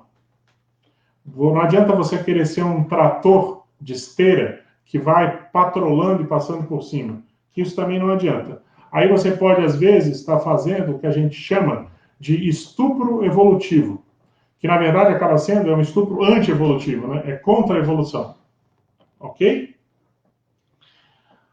Rosicler Severino. César, podemos fazer a diferença entre fogo amigo e o binômio admiração-discordância? Está baseado na intencionalidade com relação à crítica à pessoa versus a discordância com a ideia que a pessoa está defendendo? Eu entendo que sim, Rosicler. A intencionalidade é a raiz de tudo, né? A pessoa pode fazer de conta que ela está te ajudando, mas no fundo ela está fazendo fogo amigo. A intencionalidade dela é o que manda nesse caso, né? Da mesma forma, a admiração e discordância. Então, eu acho que você está pegando um ponto pertinente, ok? Flávia Rugic. César, concordo que não podemos pensar mal, mas penso que temos que enquadrar a pessoa que tentar sabotar nosso trabalho. Você concorda? Flávia, é o que eu respondi antes. Quando você tem a possibilidade de fato, conversar com a pessoa, ser assertivo, esclarecer, glasnost, o ideal é fazer. Só que às vezes a pessoa não quer, não está predisposta, você vai jogar pérola aos porcos, entendeu? Então, às vezes, você não vai ficar queimando mufa com isso. Você vai tirar o time de campo e vai esperar um momento em que você possa fazer essa análise. Então, eu acho que cada caso é um caso, entendeu? Tudo depende também do estilo da pessoa, do temperamento dela. A gente já comentou aqui, por isso que eu não vou ficar repetindo tanto. Felipe Férez, psicossoma, tudo, nada, sempre só, todos os escorpiões. Abuso das energias, carregar no drama como defesa, ineficiente psicossomática. Ok. Rosicler Severino, o princípio da empatia seria um modo de mitigar o fogo amigo? Eu acho que sim, Rosicler. Se você procurar estabelecer a empatia com aquela pessoa que você reconhece que está fazendo fogo amigo com você, e como é que você estabelece essa empatia? Às vezes nem é ir lá, puxar o saco dela, conversar, nada disso. Só o fato de você, mentalmente, reconhecer os trafores que aquela pessoa tem, os acertos que aquela pessoa tem, isso já ajuda, às vezes, muito a aliviar o fogo amigo. Por quê? Porque você não retroalimenta aquela patopensenidade, aquelas energias gravitantes que ficam ali. Um exemplo claro disso é a questão da TENEPS. Se você leva o seu desafeto para a TENEPS e você exterioriza energia, não para desassediar o desafeto, mas você exterioriza energia para os amparadores, para que aconteça o melhor para todos, você vê que muitas vezes, numa hora que você tinha um contato com aquela pessoa que tinha uma energia estranha, depois que você aplica essa técnica, é totalmente diferente. Você sente que já deu uma limpada no holopensene, entendeu? Isso é muito sério, isso não pode ser desprezado. Talvez seja uma das técnicas mais relevantes e, ao mesmo tempo, mais subestimadas da TENEPS. Ok? Maria Holling, oi, Regina Krupke. Stella Cadipani, também ajuda na heterocrítica cosmoética mostrar os argumentos com mais cosmovisão e intenção correta, não é? Com certeza, né, Stella? Se você tem se você tem mais lucidez, mais discernimento, mais cosmovisão e uma ortointencionalidade, uma retilinearidade pensênica, você pode, na hora da heterocrítica, é meio que não tem como, né, você refutar. Vamos pegar o exemplo do professor Waldner. Você vê que ele era capaz de fazer uma heterocrítica, às vezes, super séria, mas com um sorriso nos lábios, e a pessoa ainda saía feliz da vida agradecendo. Entendeu? Eu acho que ele é um exemplo bem vivo de o que a gente teve como exemplo para tentar atingir e alcançar. Entendeu? Felipe Férez, psicossoma, impositora, traidora, etc. Selmira Rodrigues Fogaça, boa tarde. Felipe Férez, psicossoma, atacar pedra, morder, enforcar, colocar a bota no pescoço, picar com escorpião, dar com tacape na cabeça, destilar veneno de cobra, dar facada nas costas. Ok, Felipe. É dicionário analógico do Felipe Félix. É o dicionário analógico do Felipe Félix, isso aí. Elvio Knupp de Andrade, o cara que vai escrever dentro de um tempo as pensatas dele, as parenes. Boa tarde, saudações, o lindo sol desta tarde de domingo em Foz. Minha opinião é, o que não presta mesmo e não adianta maquiar. A Consim inteligente, quando leva um esbregue, agradece e fica em euforia por ter um desafio e todos estamos em crescimento. Eu tento me vacinar com força sobre passar pela ridiculoterapia, porém na prática é desafio constante. É isso mesmo, meu. Árvore torta não adianta encher na sombra, pois vai continuar torta. Ok, obrigado pela participação. Felipe Félix concordando com a Fernanda. O Iri Leiva falando para eu escrever a expressão latina que o César disse agora há pouco. Qual? Atrás, eu acho que era Damnatio mesmo. Damnatio é D-A-M-N-A-T-I-E M-E-M-O-R-I-A-E. Damnatio Memorae. Alguém deve ter escrito que alguém pediu. Felipe Félix, subjugação pelo rótulo, coleiras do ego, herege, pecador, inimigo, traidor. Marta Viana, César, qual a melhor forma de se comportar quando estamos sob ataque? Segurar as pontas, Marta. Não perder a cabeça. Isso é o mais sério. Ter a certeza de que tudo passa. Mesmo a maior tempestade, quando você olha no horizonte que está chegando, uma hora ela passa e vem o sol. Entendeu? Então, quando você está sob ataque, às vezes o melhor é segurar as pontas, ficar quietinho, trabalhando com energia, até a hora que você consiga respirar melhor, e aí você vai adiante. Quais melhores respostas dar? Qual a melhor forma de se comportar? Vai depender da inspiração extrafísica, do momento, do que a sua lucidez indicar. Pergunta bem genérica, não tem uma receita de bolo. Ok? Flávia Rogic, inveja e poder. Estou vendo que está quase no nosso horário, né? Felipe Félix, fogo amigo pode ser interpretado também como ato de aproveitar críticas injustas externas de forma cosmoética também? Quando, na verdade, é o fogo amigo, entre aspas, que você está colocando, a gente já comentou, pode ser sim. Vou acelerar um pouquinho, tá, gente? Ana Maria Tavares, de Portugal. O Iri Leiva, pode comentar mais sobre a ridiculoterapia na prática? Tem exemplos? Cara, é botar uma melancia no pescoço e sair na rua. Isso é ridiculoterapia, o que o professor Valdo falava. A gente não pode ter medo de passar vergonha, e a vergonha travar a nossa evolução. Nunca você vai ser perfeitinho, você vai ser 100%, você sempre vai ter um percentual de erro, sempre você vai fazer alguma batatada, alguma coisa, né? Mas você não pode clefar ou diminuir os seus esforços interassistenciais em função disso. Acho que isso é mais sério, Ili. Maria Souza, Alice Maria, Sônia Diniz. Boa tarde, César e Fernanda, toda a equipe. Poderia comentar sobre a dificuldade de pedir ajuda no item arrogância? Olha, Sônia, eu não vou ler porque a gente vai perder um certo tempo, mas já vamos direto na raiz aqui. Eu acho que o mais sério é a questão do orgulho exacerbado. Isso é que está por trás. Você sabe que permitir-se ser ajudado também é uma forma de assistir. Você acha que Serenão, às vezes, evoluciólogo, professor Valdo, precisava de assistência em alguns momentos? Ele permitia ser assistido exatamente para a pessoa poder retribuir, para ele poder ter o contato, para poder ajudar no desassédio, entendeu? A nossa existência é uma via de mão dupla. Ora você é assistido, ora você é ajudado. Ou quer dizer, ora você assiste, ora você é ajudado. A pessoa, ela não pode ter receios de pedir ajuda quando é necessário, de ir no médico, de pedir uma opinião de um amigo, de abrir o seu coração, de conversar as dificuldades que tem, como ela também tem que fazer a contraparte, que é a interassistência. A gente está aqui para isso. Então, muito da dificuldade de pedir ajuda é arrogância. Fogo amigo tem muito disso. Parece que não tem nada a ver, mas tem tudo a ver. Ok? Gente, está no nosso horário, né? Eu acho que ficou bastante gente de fora aqui. Tem um registro que eu acho que vale a pena, Thiago. Qual é? Se você for um pouquinho mais para baixo, você vai encontrar o comentário do Marcelo Cover, que é o nosso autor do verbete. Opa, vamos lá. Marcelo Cover. O O Willi disse que tinha convidado ele, que ele não podia. Mas, Marcelo, seu verbete, muito bom, hein, cara? Vamos ler aqui a participação do Marcelo. Ele mais traz definologia. Mas Boa noite. Na Enciclopédia da Conscienciologia consta o verbete fogo amigo, definologia. O fogo amigo é a expressão eufêmica relativa ao ataque ou agressão interpares dentro da determinada tarefa coletiva ou círculo de convivialidade mais íntimo, em franco contrafluxo à homeostase, à rotina usual, os objetivos estabelecidos do grupo. Marcelo, eu li no início do Calepino o seu verbete, a definição, alguns itens.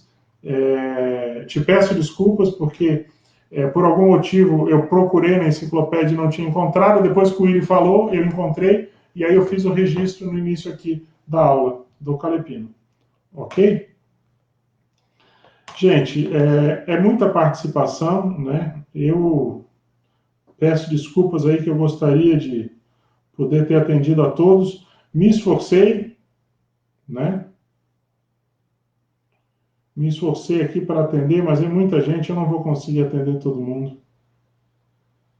Tá bom? Então, eu acho que é isso. Eu tinha aqui algumas pensatas que eu trouxe sobre o tema. Cheguei a fazer um estudo sobre a condição do Felipe Mansur e do João Ricardo. Mas ok, a gente dá continuidade aí no próximo Calepino. Então, nós vamos agora passar aos recados e, na sequência, a voz da razão, ok? Gente, 2 recados que eu gostaria de compartilhar com vocês hoje. Eu já dei um deles, que é, para quem for voluntário do IPC, a gente vai estar num talk show nesse sábado, a partir das 9h30 da manhã, no Encontro dos Voluntários, falando sobre uma série de aspectos relacionados ao voluntariado conscienciológico. Gostaria de chamar a atenção que o livro que a gente comentou semana passada, Síndrome do Estrangeiro, que estava esgotado, a 3ª edição, já há 14 anos, e você encontrava exemplares a R$150, às vezes, no estante virtual, ele está sendo relançado agora, dia 26 de julho de 2020, uma 4ª edição, revisada e ampliada, onde a autora, a professora Malu Balona, ela compartilha aí toda essa pesquisa original e está sendo vendido no site do shopcons.com.br, ok? Shopcons, shopcons.com.br. Então, quem quiser prestigiar e adquirir a obra antes do lançamento, que é no dia 26 de julho, que é quando, inclusive, ela vai dar também uma atividade, parece aí, dessa ação integrada, né? Ela vai dar um curso sobre esse tema. Fica aí a sugestão, ok? Lá no Shopcom você encontra também o Senhas de Charlotte, a edição de luxo Príncipes. Quem não adquiriu, vale a pena dar uma olhada. E temos também a vaquinha virtual do IPC, que já chegou a R$290 mil para levantamento de recursos para construir aí o campus do IPC aqui em Foz do Iguaçu. Entre nessa parada aí que você vai ser o maior assistido. Ok? Gente, gostaria de passar a palavra agora para a nossa voz da razão, diretamente de Brasília, a doutora Alane Waires. Vamos lá. Olá, boa noite. Boa noite a todos. Então, vamos agora aos pontos mais relevantes da nossa aula de hoje.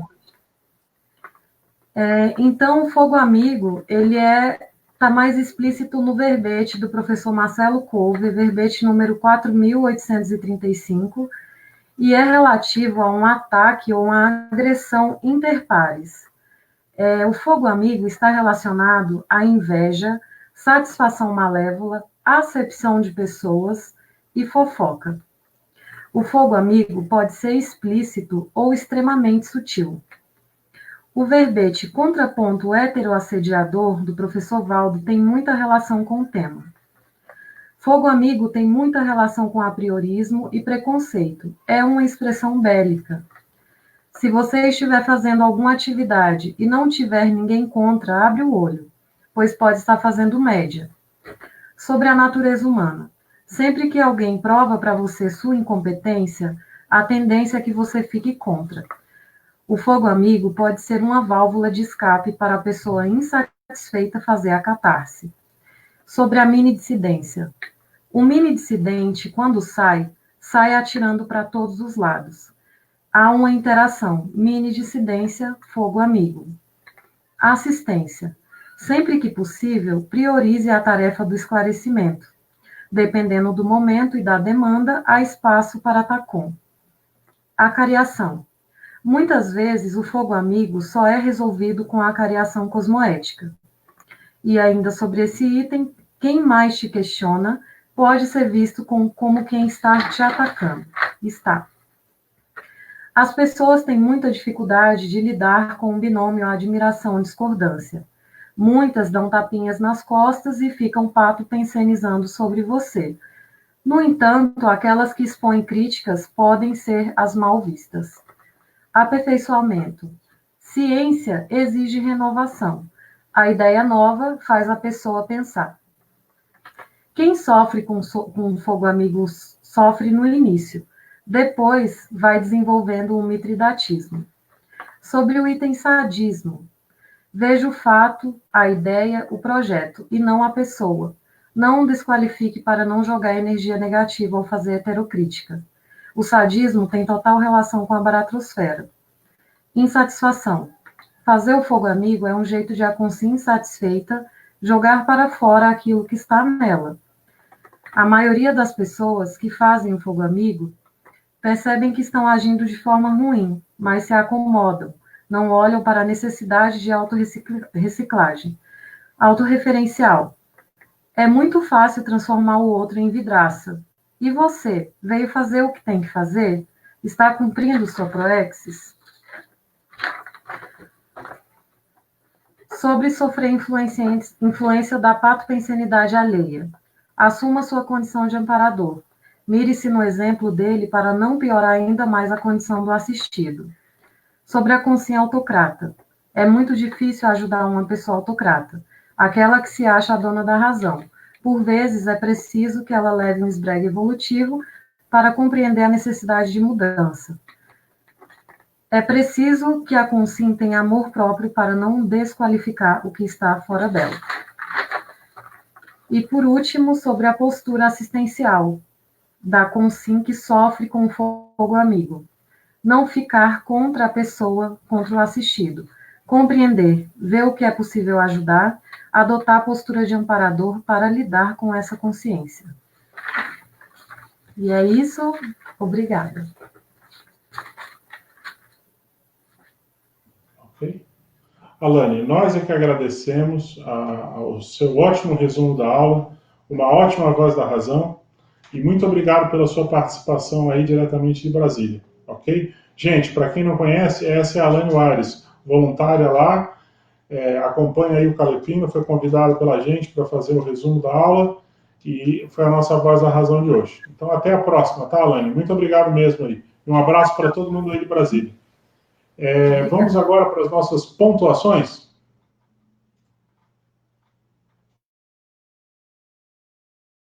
Pode botar o Voz da Razão direto na imagem inteira, e se alguém for falar das pontuações também, pode botar a imagem inteira. Não precisa deixar eu ali. Olha, tomando água. Veio para eu falar das pontuações. Ah, é? Então fala aí. Agora, como é que eu vou? Eu acho que as pontuações estão com a nossa amiga Andréia. Será que eu estou confusa? Andréia, você me... Ah, eu sabia. Vai lá, fofa. Oi, gente. Então, a audiência máxima de hoje foi de 134 contas online. No domingo que vem, lembrando, a gente vai ter a temática sono. Na votação de hoje, a gente teve 37 votos no total. E o assunto mais votado foi auto-recim, com 5 votos. E vai ser debatido no dia 21 de junho. Obrigada, boa noite a todos. Tenham uma ótima semana. Ok? André, a gente que agradece.